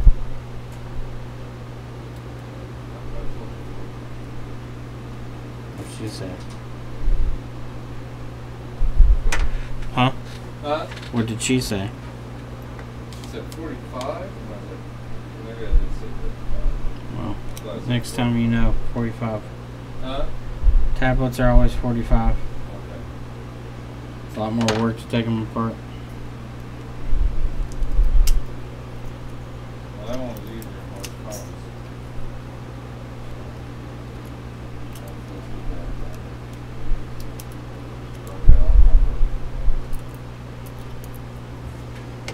Well, she could have taken it to Bite Force at 65. So that's her options. Yeah. Alright, so the back shield on this thing fell off when I took it off. We got corrosion right there. Well, damn, that capacitor just fell apart. So that's VCC main, most likely 100% fix, bro. Let's check VCC main. Who's willing to bet that this thing's fucking short? I am. Let's see. Hey, look, VCC main. Dead fucking short. The end of this one's almost burnt completely off. Can't even meter it. There you go. 0 ohm short. So we got 2 caps there that are both fucked up, looks like. So let's get rid of those capacitors. There's one gone. Let's get rid of the other one here.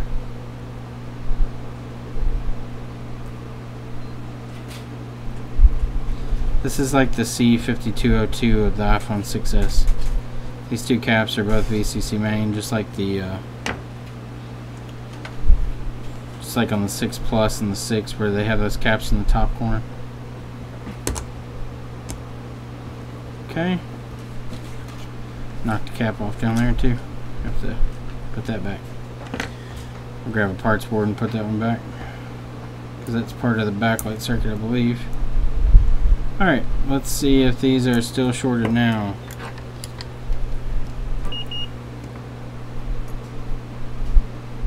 No more short. Yay! Ground. Not ground.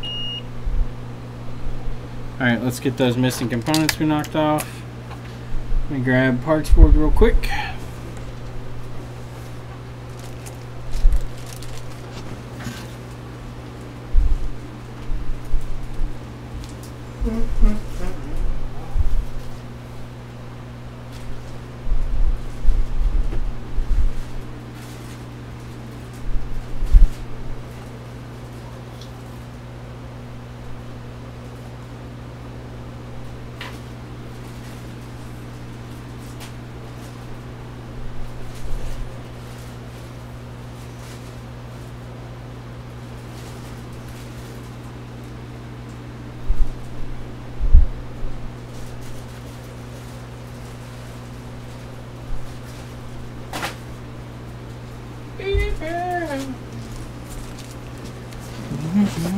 Rehot CPU 100%, bro.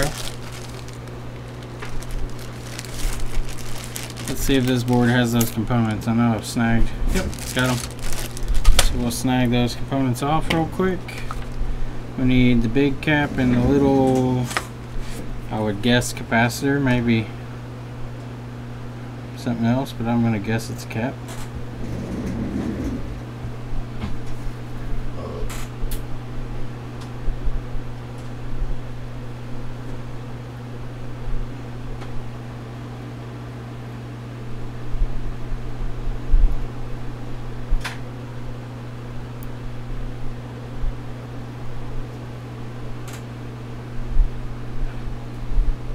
Okay, place that over there. Okay,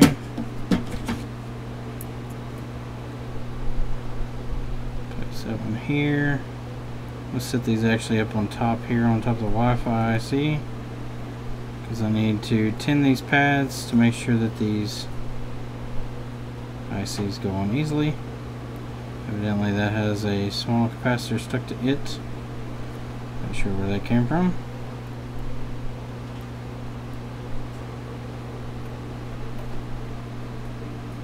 But we're going to get rid of that one. Maybe that was the original cap that was just sitting down in there.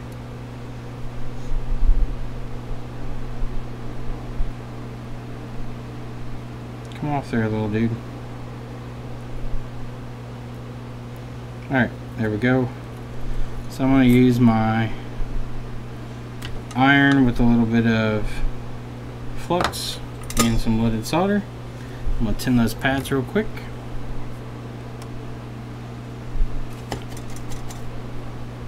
Falling apart. What's falling apart?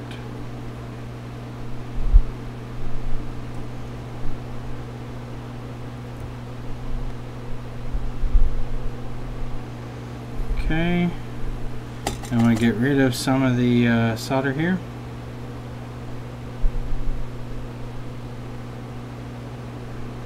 Cut down on the chance of bridging. And now let's see if I can place these with my hot tweezers instead of using hot air. Probably not. The bigger one maybe, but the smaller one's going to be quite difficult.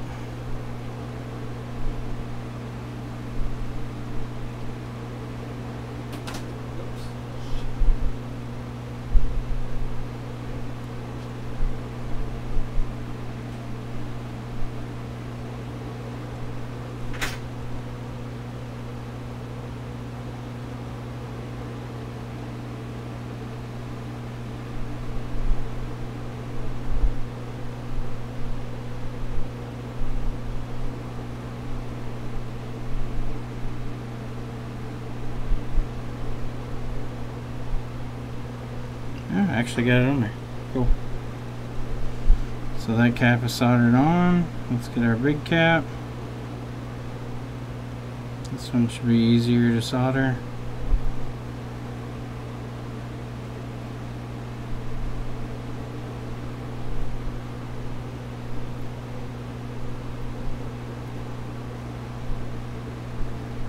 See if we can carry, need to carry enough thermal mass through this. Doesn't look like it's going to happen with tweezers.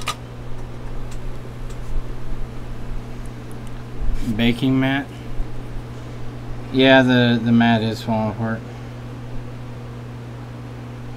The top coating just can't handle the corrosiveness of the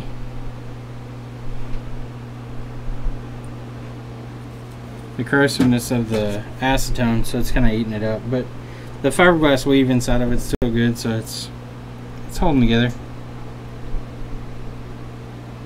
Alright, so we got those on.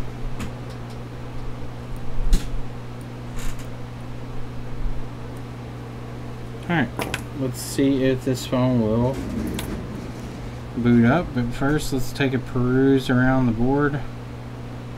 Got a little corrosion there on that cap for backlight. Actually, it's a filter for backlight, excuse me. Let's make sure that filter is good.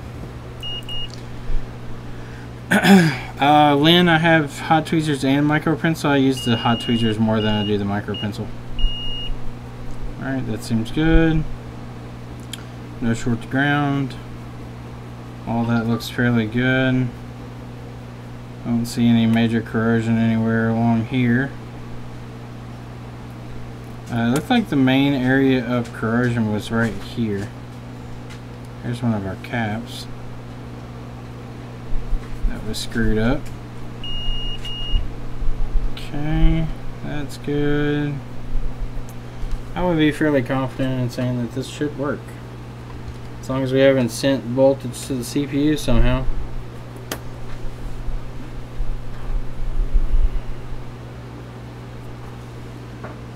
I think we'll be okay.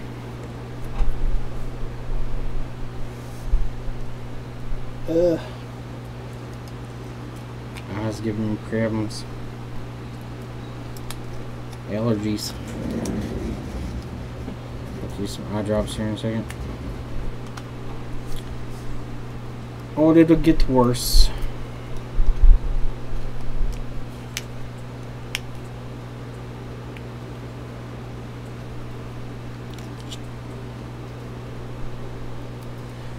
Okay, so push our board down here. Got the bare minimum requirements hooked up to make this thing work. Let's look at our screen real quick. Some light corrosion there on the corner. Cables have some light corrosion, but nothing on the pins. So that's good. Let's hook it up.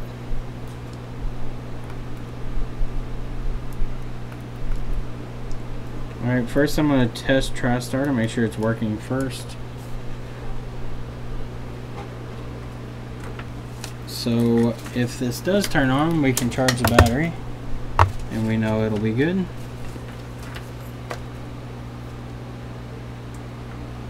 The baking mat submits to the AU. Yeah, it not very much, but a little bit. I have been able to get the mat to bubble with the AU. But it takes quite a bit more than the old one did. Alright, so we're going to set that to 5.2 volts. Now let's see if TriStar is working. Okay, now see how the amp draw is more consistent. It's not bouncing on and off immediately. It's holding. It goes from 100 milliamps to 200 up to 300, and then it comes back down. That's how we should be doing it. So let's see if this battery is charged, which I doubt. It could be, but usually when VCC main shorts are there, that means the battery gets drained. We'll see if it's charging. It should go up to about 1 amp if it is charging. Alright, TriStar is trying to charge it. Showing the charging logo, kinda stinks. Alright, the phone is turning on, so the battery may actually be charged. It was probably in a weird state. Kinda farted, it stinks really bad. So I'm covering my face. I know, every time. Alright, so the phone is on now. It does say Touch ID cannot be activated, so that tells me that the Touch ID may have some damage. But there's the phone. It is on. The fucking compass I see is fucked up, obviously. So touch works. Let's swipe up and turn off the rotation. Alright, so rotation lock is turned on, so it won't rotate on us. Yeah, so touch on it works. Let's see if the mics work and stuff. The battery's at about 50%. Amp draw seems a little low. Let me reset the cable. Yeah, it's only pulling about 800 milliamps, which is a little low. Alright, so let's do a test. Bottom mic works. Top speaker works. The proximity works. Let's see if the loudspeaker works. Loudspeaker works. Power button works. Home button works. Touch ID does not work. They could have had it replaced, I guess. And because the phone does not have a passcode, so they may have very well had the home button replaced. So what I can say is the water damage was fairly minor here. VCC main short. I would be confident in putting this back out in the wild without any other repair requirements. So that's pretty much it for those repairs. I'm going to put this one back together and then we'll head on to Lauren's stuff. We'll see what we got. See if there's anything crazy difficult that's left. Let's see.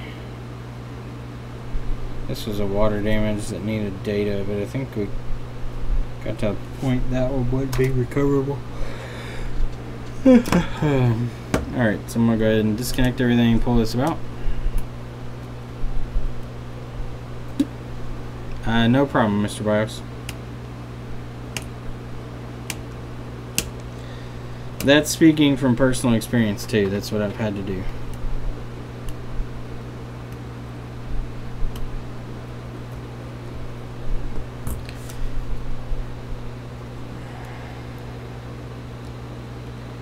Acetone can go through the skin and damage the liver. Yeah. Maybe so.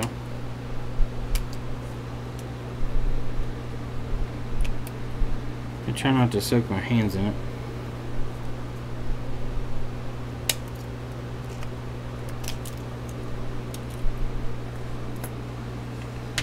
Alright, so make sure everything's cleaned up here.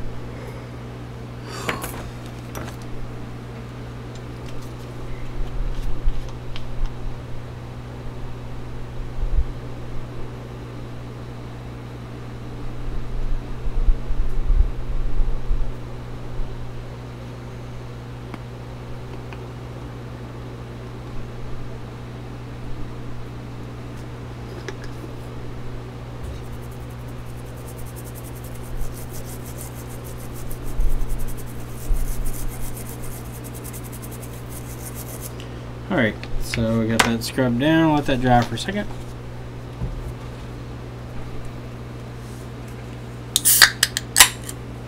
Chris, don't make so much ruckus.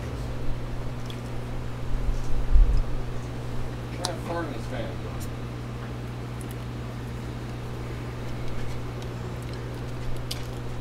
I'm gonna get a candle made called Kenneth's Fart. Farts count.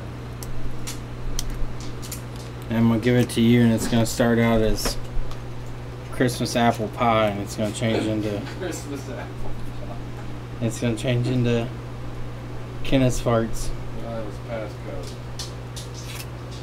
I couldn't ever find it. I know I wrote it down. Pass ass code. Kenny, what are you itching for? You've already had a bath. We know you don't have any fleas. Man, you got fleas?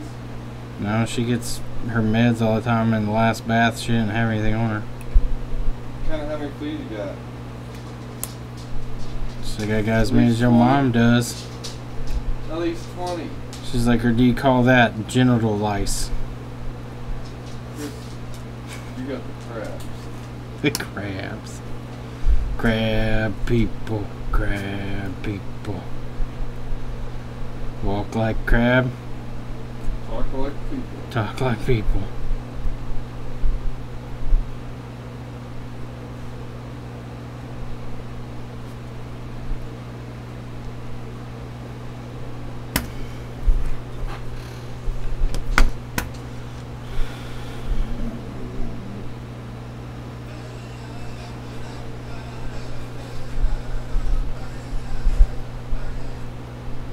You can see how many hubs. His fingers would turn white.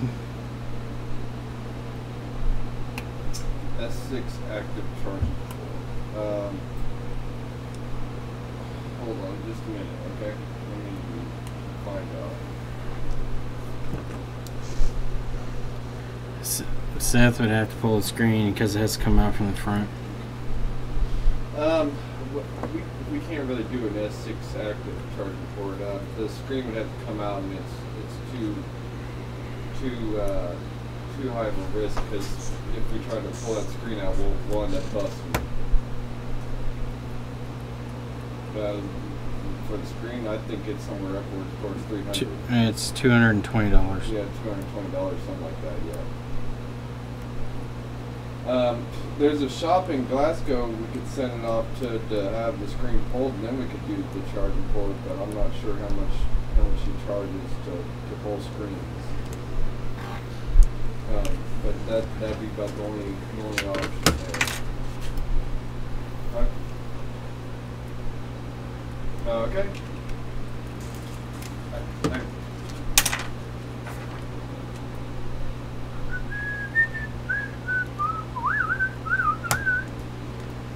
Too much risk on the old active. I ain't gonna try it. Maybe one day when I'm more confident in my Samsung screen pulling abilities. Until then, fuck that. Ain't worth the headache.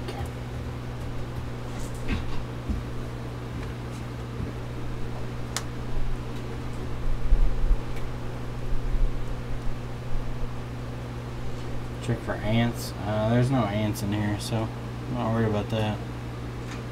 Cockroaches. Yeah, we had a cockroach in here from that stupid computer. Cockroaches. Killed those fuckers immediately. Ain't dealing with that shit. That laptop, that Lenovo or whatever, Micah? No, the Asus. It had a cockroach in it too. It was dead. It was in there. Yeah, the one that had the charging port that was fucked up. That wasn't charging port, it was the board. Yeah. It had a dead carcass in it. PS4 had a dead carcass in it too. Yep. Fried the power supply. I bet while they're still alive and juicy, I bet that's when they're conductive. All alive. When they're shitting all over your. When they're shit all over your board and yeah. off your shorts, and then zap. At the right count. She's like, you don't tell me. I'll tell you. Tell me. Alright, so let's put this on here. And plug in our antenna. And our battery. Battery. Come on, chicken fucker. Go back on.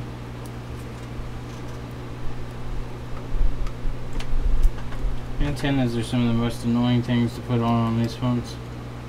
They never want to do what you tell them to.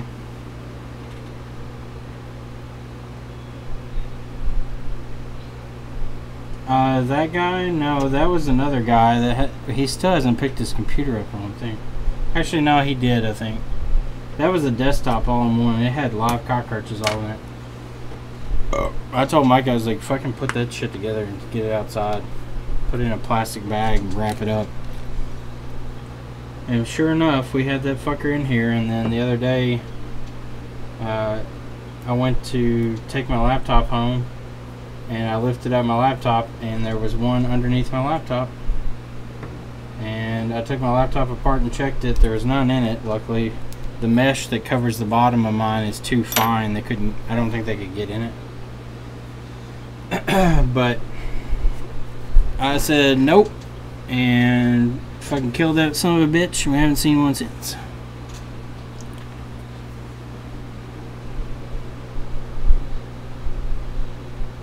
But booting up now, water damage repaired.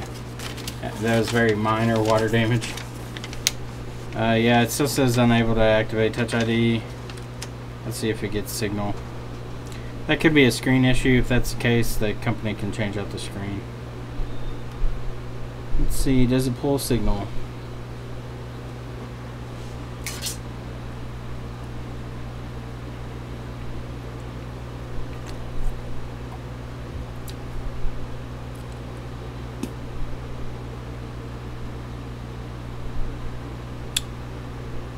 Your computer has a bug in it? Is it a computer bug?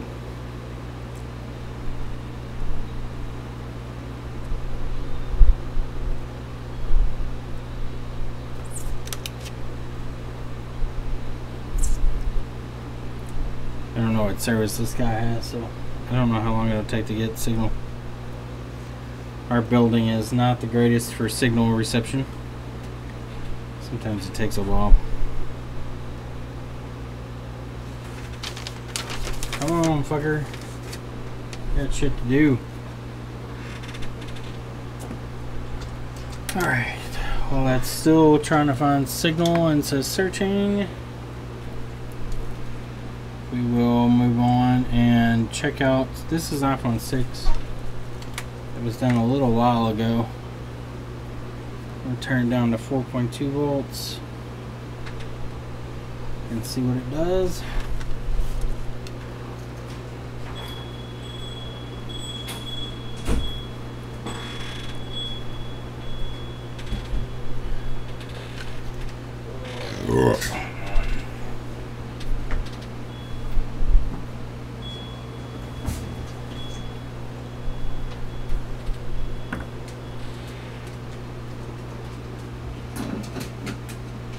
Okay.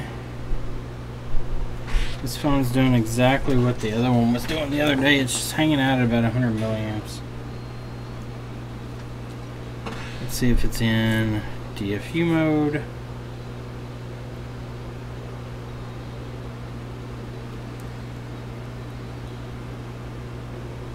This thing still says searching. Usually if it was searching no service, I think it would have gone to it by now.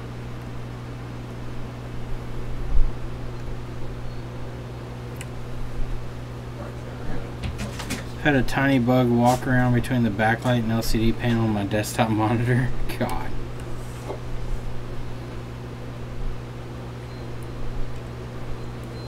I don't do bugs. It's not that they really fucking like scare me per se, I just don't like them.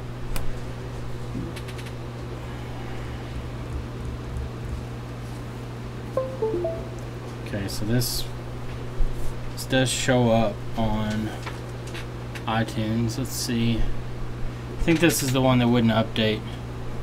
I think I tried to update it before and it just failed. So I'm going to try it one more time. If it fails, error 4013, we know this is NAND. They want data. There's no way for data after that error comes up.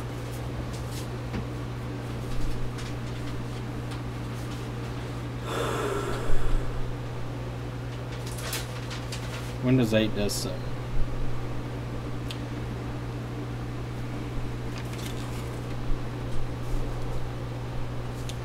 Alright, let's do a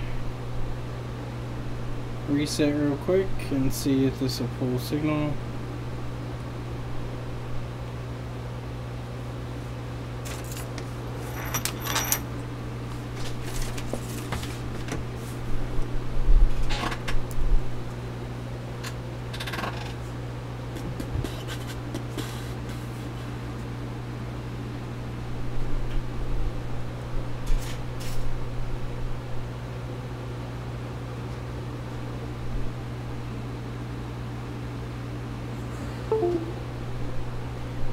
Alright, it's waiting for iPhone.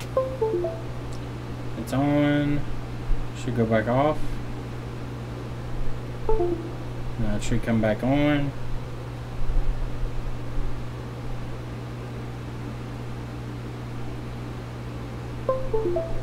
Nope, so it's NAND. It's Error 4013. It's most likely going to be NAND software corruption. They're wanting data. Being that this was a water damage phone, what usually happens is the water damage will cause so many like error logs, it'll kind of fuck with the software, and then the phone pretty much is useless to retrieve anything off of. So I'm going to go ahead and mark this one as NAND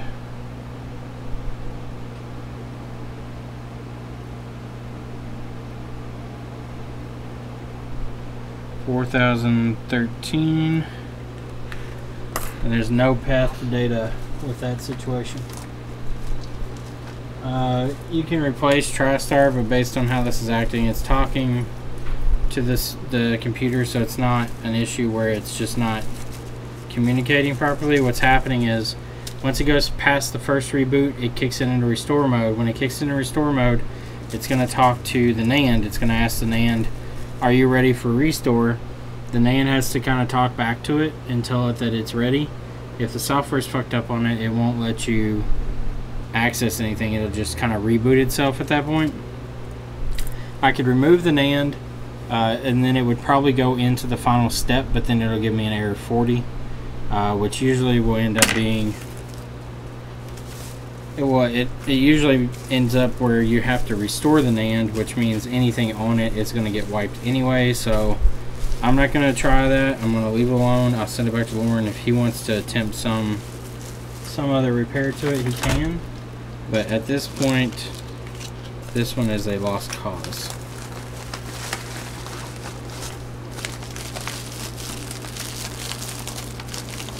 So we'll move on to the next one. I'll try to get these out to Lauren today. I write on all these what the issue is and what I was able and not able to do.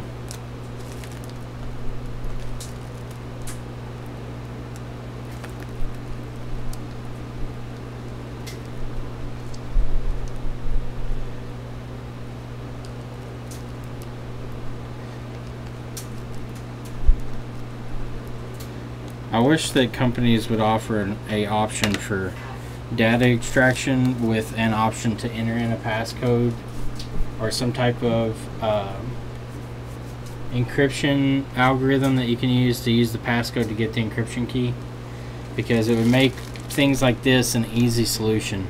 Pull NAND, dump data, enter the passcode, use the encryption key, decrypt the data, give it back to the customer.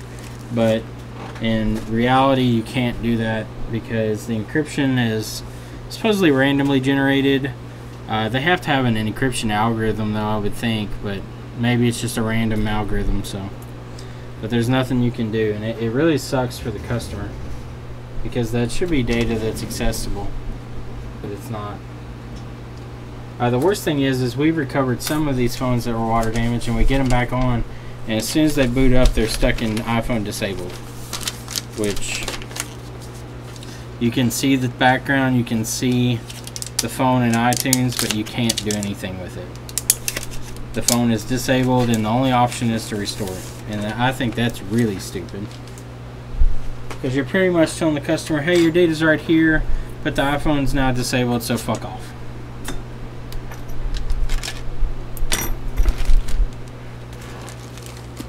I think that's really shitty.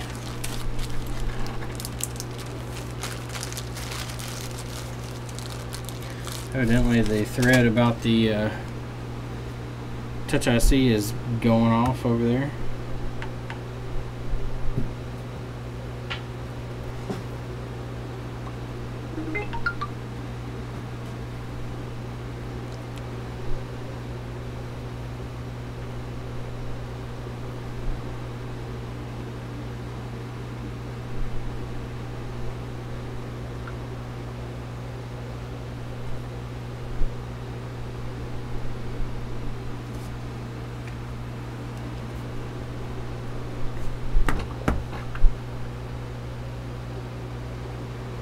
Alright, so we got a touch IC over here on the iPhone 6.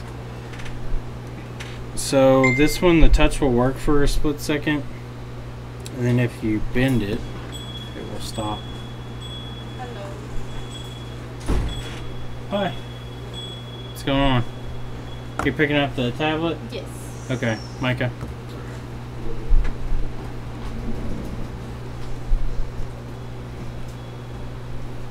So it will work. Well, I don't want an emergency call. So it'll work if we tap, but if we press a little harder. Oh, it's working now. Let's see if we can get it to stop working.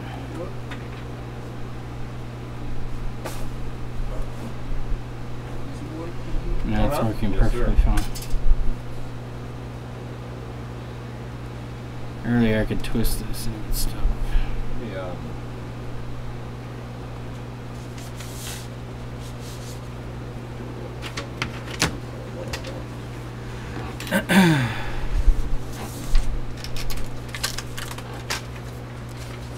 Tap, tap, tap them. Could you fill this form for me real quick? Just so that way I can put all your information here in the system.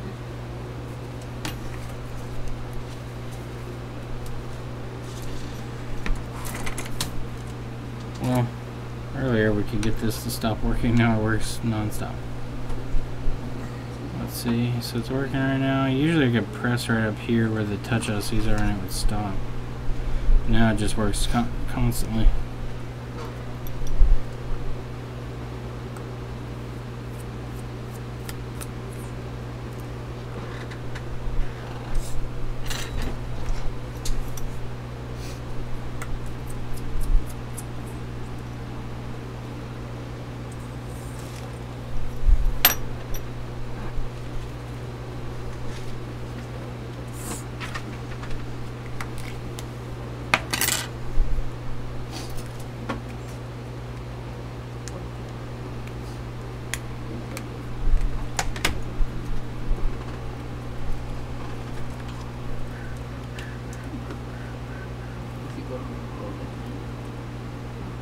There we go.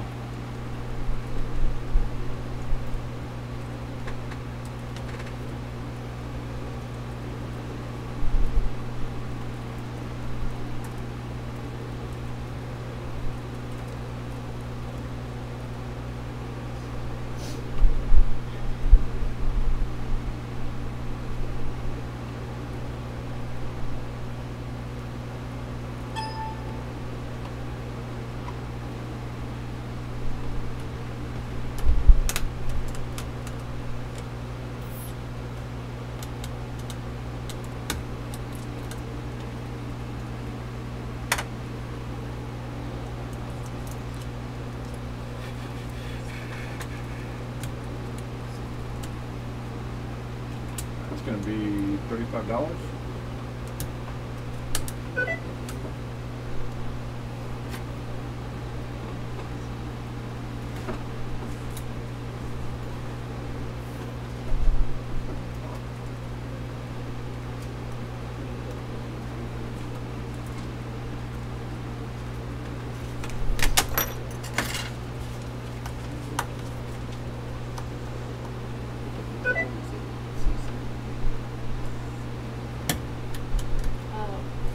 Are you only fixing the phone or you unlocking the phones?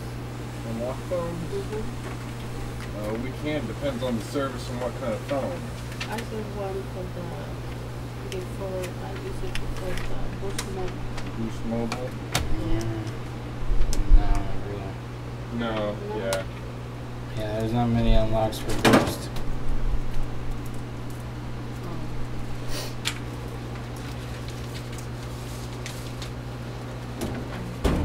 Thank you. You're welcome. You have a good day.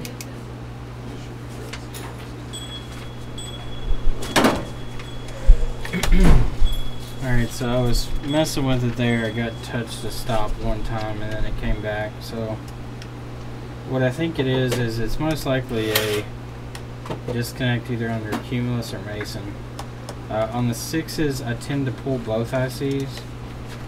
just because it's hard to pinpoint sometimes. Usually it's cumulus on the 6, but it's not always 100% that's going to fix it. So I tend to do both ICs on this one, just reballs, no jumpers needed. Just a lead reball will usually get them up and going again without issue. So that's what we're going to do. The 6s you do have to be careful with because the CPU is located almost directly under cumulus whenever you're working. So I like to be a little precautious.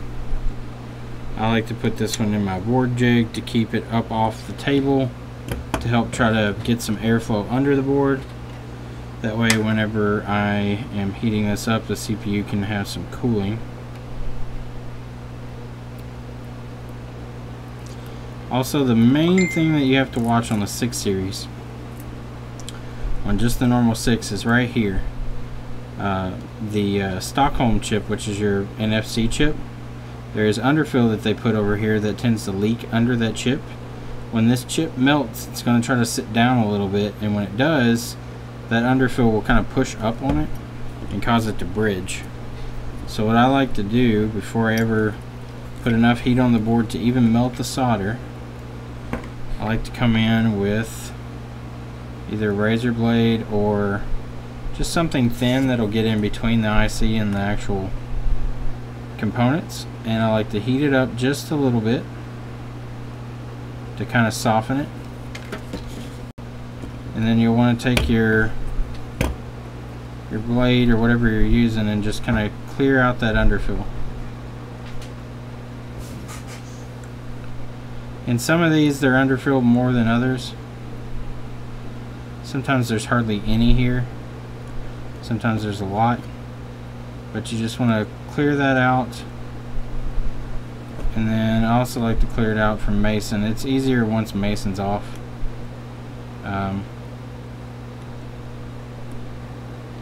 You can just clear it right out. But that'll help you keep from having short. So what can happen is when that chip moves, well, I had it too dark, you all couldn't even see what I was doing. Chip moves when chestnut shifts. There is a ball in the top left corner that's VCC main, and it can ground out and cause a short, and then the phone won't turn on. So I always try to be precautionary and go ahead and clean that out.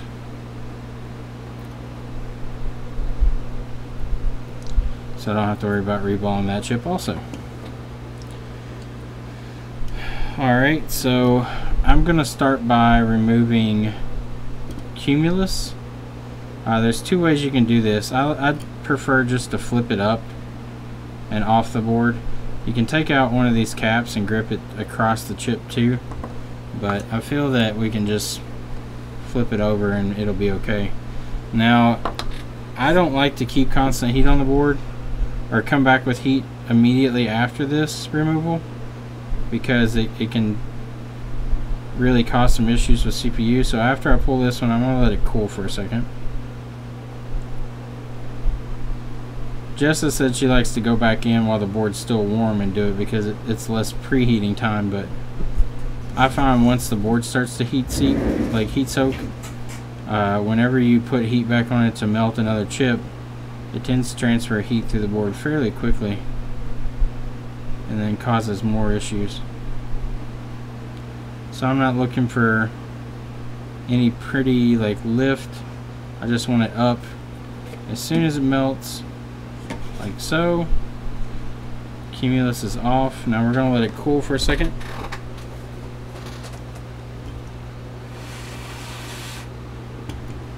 So we're just going to let that cool off, take a break, and then we'll come back in and we'll do Mason. One way you can tell if you've gotten too hot, you can flip it over and just look and see if there's any solder balls, anything kind of shifted. Everything looks okay. And we do have some pretty aggressive long screw damage there in that hole. Looks like it dug in one side pretty good. It may have not gone past the first layer. We have long screw damage in this hole also, and in the center hole, so they got pretty lucky that this thing still fucking works. So all 3 holes have long screw damage, but luckily everything seems to work on this phone okay.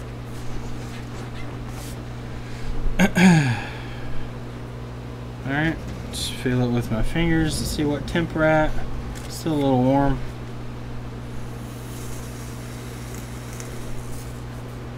Just gonna cool it. I'm gonna get this thing down, cooled off. Alright, now it's fairly cool now. Now let's come back in here and we'll take off Mason. So Mason IC, I like to flip it over onto the audio IC. I like to flip it this way. That way we don't hit anything else. So I'm going to slowly heat this up.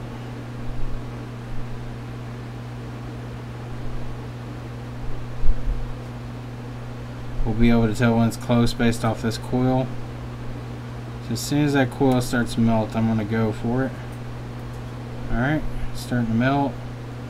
IC shortly behind. Alright, so there we go. We got our ICs off. It's charging. What?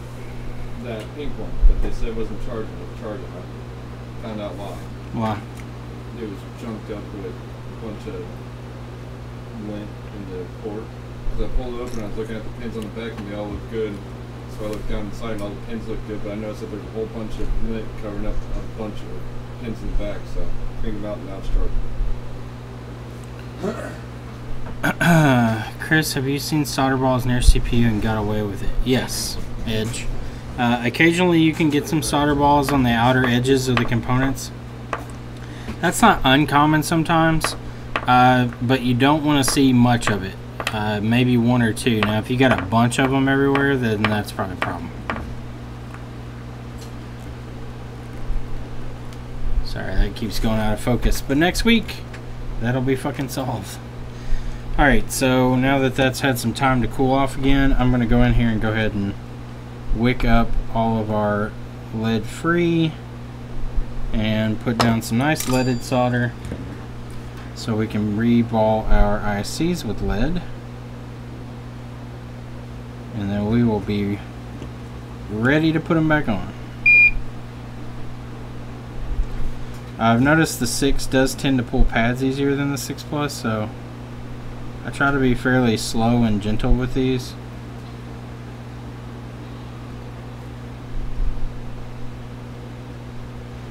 Okay, got all those. Cumulus is the one that is really sensitive and pulls pads all the time.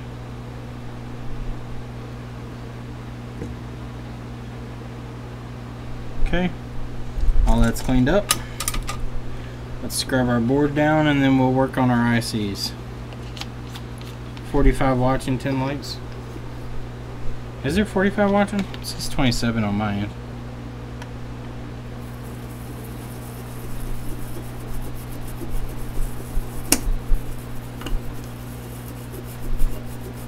Alright, so we did pull 1 pad on Mason. That's an NC pad.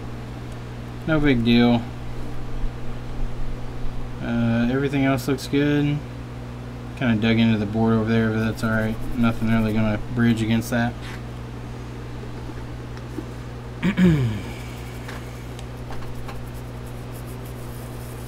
So I'm just letting some acetone get in there and then scrubbing it away.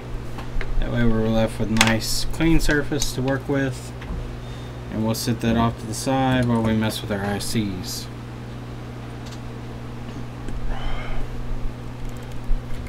Alright, so first up is going to be our Mason IC. Yeah, I'm showing 26 now. So we'll do that. We'll get some leaded solder built up there.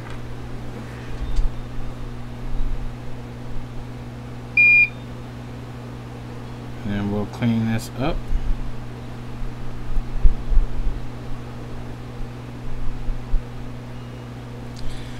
Alright. So that IC is cleaned. I'm going to go ahead and clean Cumulus also. That way we can put both of these down on our paper towel and reball them at the same time. And we don't have to come back and clean one, reball one, clean one, reball one. We can just do both of them one after another. Alright, so there's our Cumulus IC.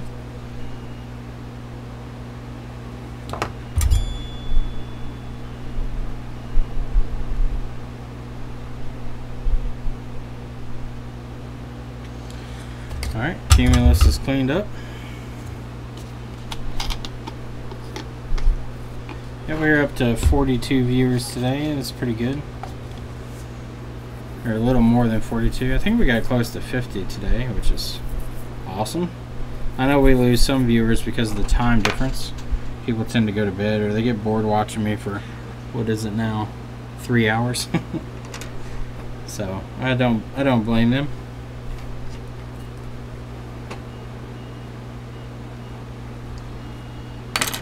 Put down our paper towel.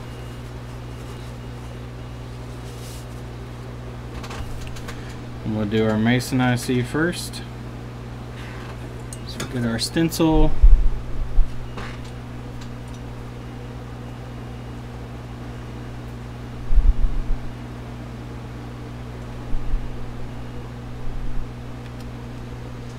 Stencil needs to be cleaned up a little bit, a little dirty.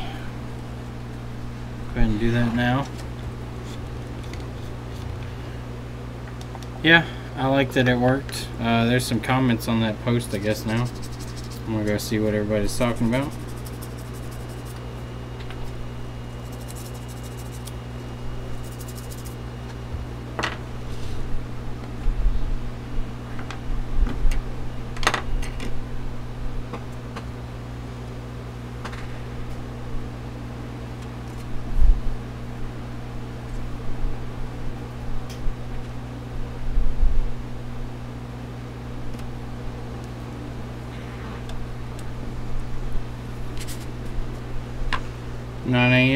Yep. Paul will be on here shortly. That's usually about the time we see old Paul Daniels make an appearance. Comes out from his wallaby hole.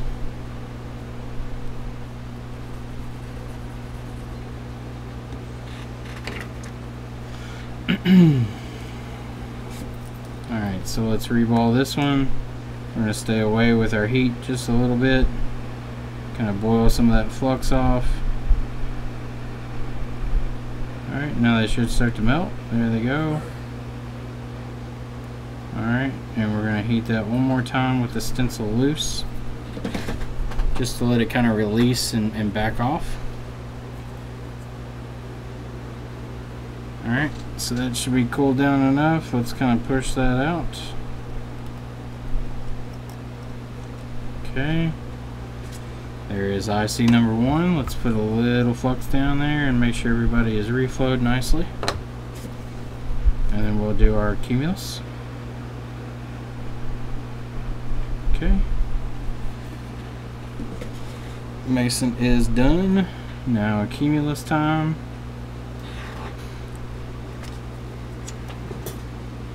Cumulus is a little smaller chip. It's on the opposite side of the stencil.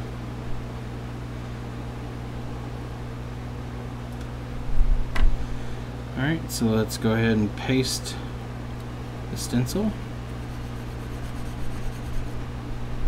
Okay.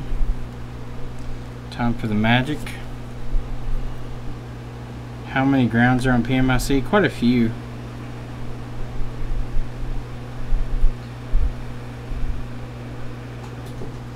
PMIC has quite a few grounds actually.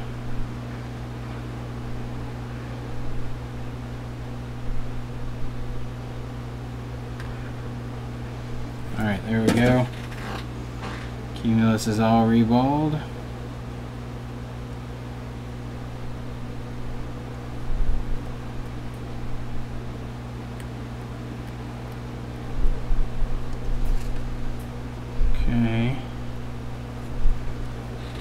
let's put down a little bit of flux to make sure that that is sitting down and reballed well. I'd like to be Chris's new helper if and when Micah moves to a new store. You'd like to be the new helper? You know, you'd have to move cities. We will be hiring people as the new store comes around. We're gonna probably switch in and out of which store we're at per day, depending on the workload, just to make it fair for everybody.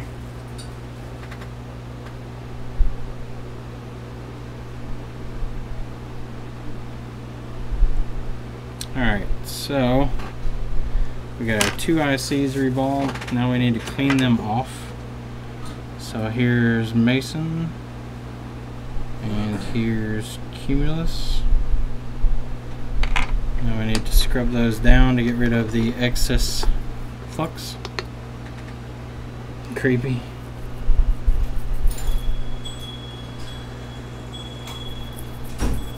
Hey. Yeah, it's coming taxi. Huh? Taxi park. When did you become a taxi parker? Just picking up drugs from 440. Y'all ever been to Taco Tuesday then? No. It's pretty good. I'll try it. Y'all like 440? I like to go to Mom's Tacos, or Micah's Mom's Taco Tuesday. I go to Chris's mom's Taco Tuesday. All you can eat buffet. Yeah? Too bad you can only ever have one serving. Oh. There's a Bentley SUV on the square. It's because money, son. Money. Yeah, and all that money. He's got Western tags too. Daddy's got all that money. Pretty nice. I'm working on your phone right now. Thank you, sir.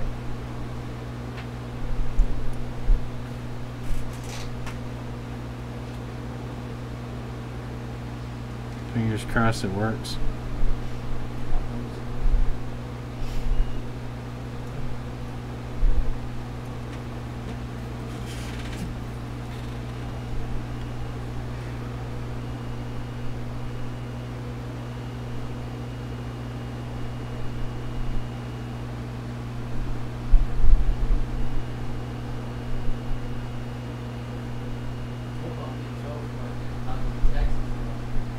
No, you're good for a little while.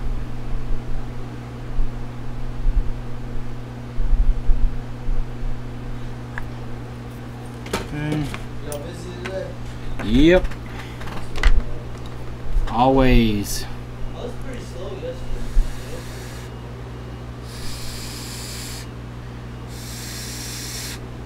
It's non-stop. Always something to do.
Moment of truth.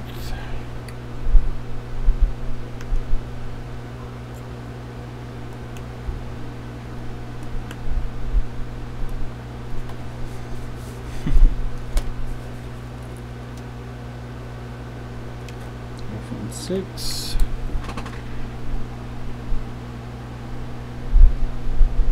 Nope. Short under Mason. Notice Mason shifted quite a bit when I reflowed it, and that will be why. And I'll have a short under it. We'll take it off. Let's see if we can get rid of that short.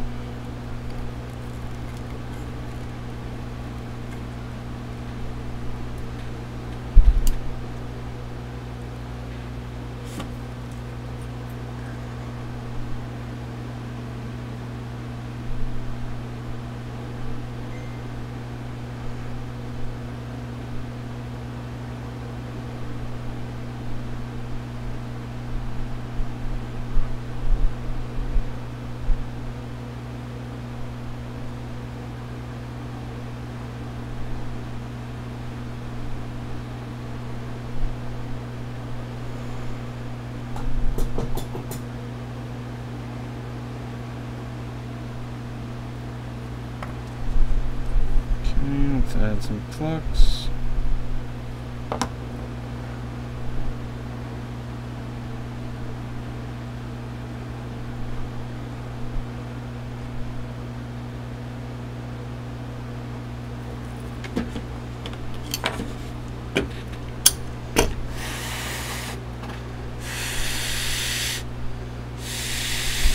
So UK rules.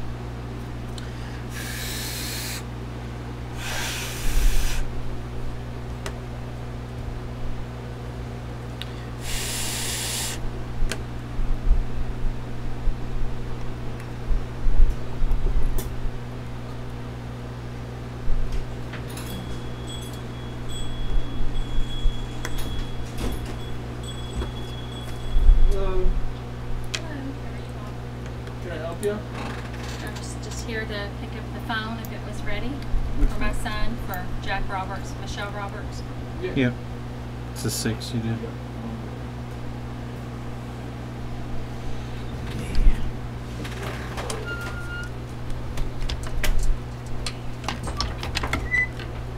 Thank you all. No problem. Stay busy, don't you? Yeah. Pretty much non-stop. Always a phone in need. Yeah. Were you able to, where it was bent? I straightened, yeah, the screen wasn't going to go in there otherwise. Okay, good, good. Now, is that the protective Yeah, I glass put up, thing? yeah. Okay, good. I didn't know if you needed his case, and I had taken it with me, so. It's okay.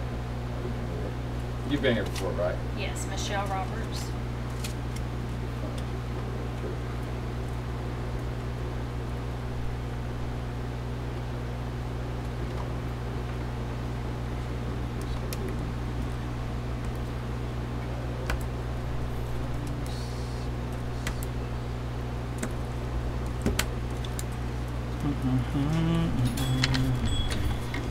Here's the guilty one. They've already put that on, so. And they fixed the bend, and No problem. problem. She gets 20% off. yeah, 20% off. Yep.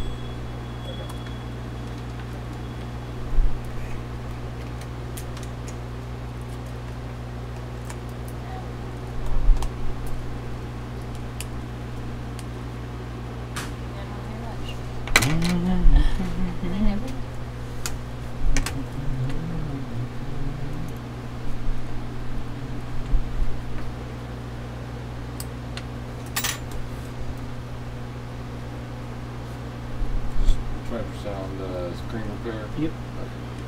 Yeah, so it's going to be $76.52.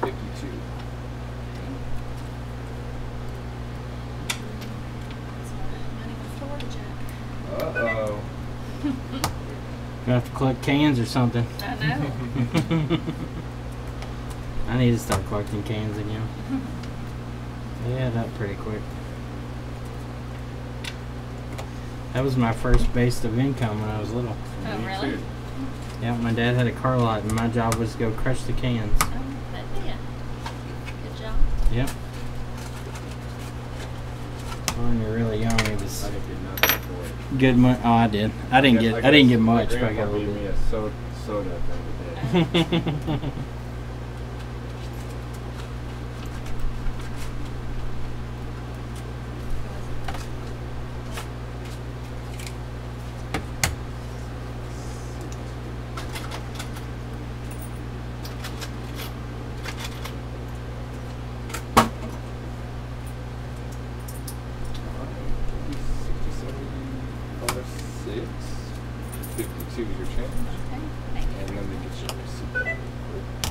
That's not right. It's not 100. I gave you 100. You told me the price was 70. So you gave me I'm- back.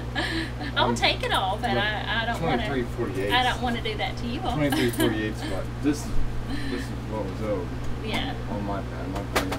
Oh, I understand. Believe me. It's hot here.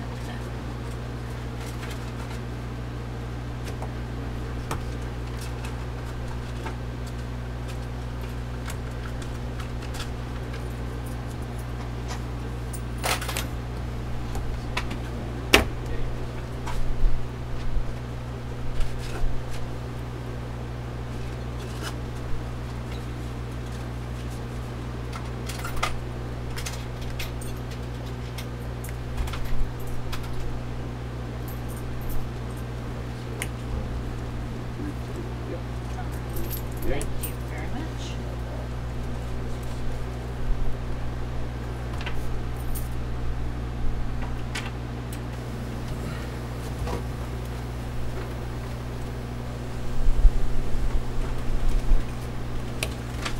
There you go. Thank you. You're Appreciate welcome. You have a good day.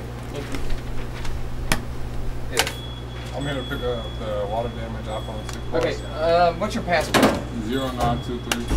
0923. Okay, let me go test it out real quick. And Alright. And then I'll have to just close it out. Pretty sure.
You have all the brackets and stuff in this, Chris. That one? Huh? There shouldn't be too much left. The The what? the camera and the battery brackets. I didn't take it The apart. screen brackets? No, I've got the screen all together. I need the LCD and the Yeah. power. That's what I'm saying. Battery.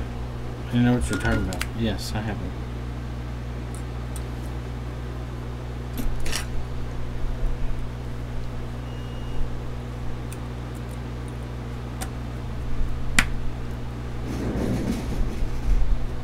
Everything good on it? Yeah. Okay.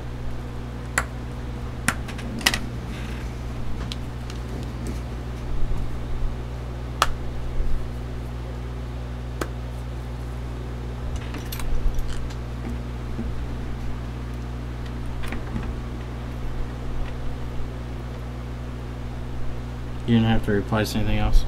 No. Okay. Great. I thought the camera and everything was going to have to be replaced with it. All Yeah. good?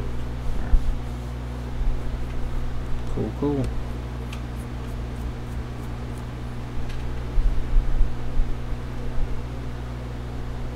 Alright, I'm gonna check them out. Should be 145 screen replacement, and then I just charge them same labor for the water, yeah, the water damage repair and everything. I gotta get you anything here. Do you want me to just use the the paperwork I guess your mom brought in and add you in that way, or you want me to add you? Yeah, that's fine. That's fine. That's fine. All right, let me find it.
After tax, it's going to be $148.30.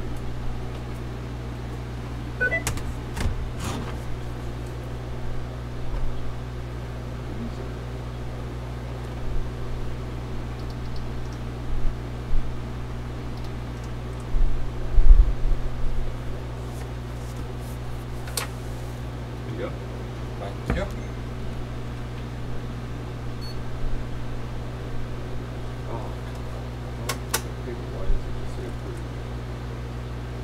What? It just says approved and didn't print nothing. Then went back to the. Then just hit.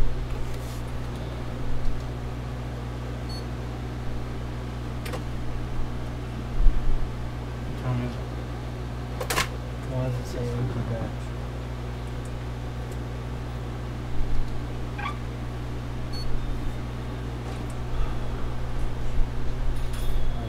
We can come in for it. That's some real thing you don't have, man. I can't find it. I mean, the inside is there.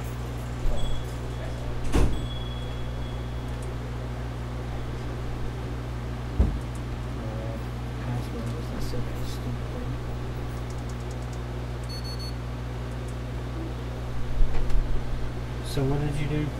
I went to sale. I put in the amount, Yep. ran it, and then I hit credit, and then it said approved. You're And gonna then have to call the credit card company.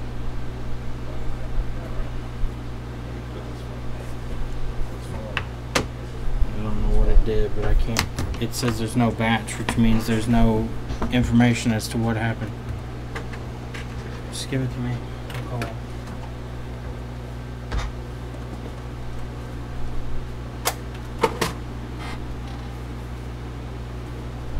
Is it like the receipt thing? No, I don't know if it even went I don't through. know if it went through or not. I don't It want said to double approved, charge but either. yeah, it said approved, but I don't know if it's on it. I'm not gonna be upset, but I know it does that too. Because when I go when it does the crazy things. When I go over to get the cash, you can take cash too. Well, I want to make sure it Yeah, doesn't we charge wanna us. make Oh, you sure. wanna make sure? That's Yeah, fine. Yeah, but it doesn't double charge or anything like right. that. Yeah. Okay, just make sure it doesn't.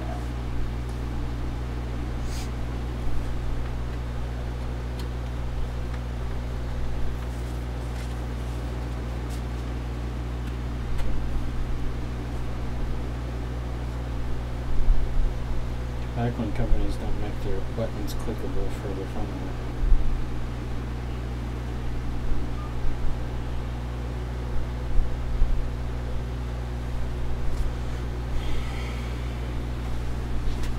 Get in that bottom drawer and get the retriever information.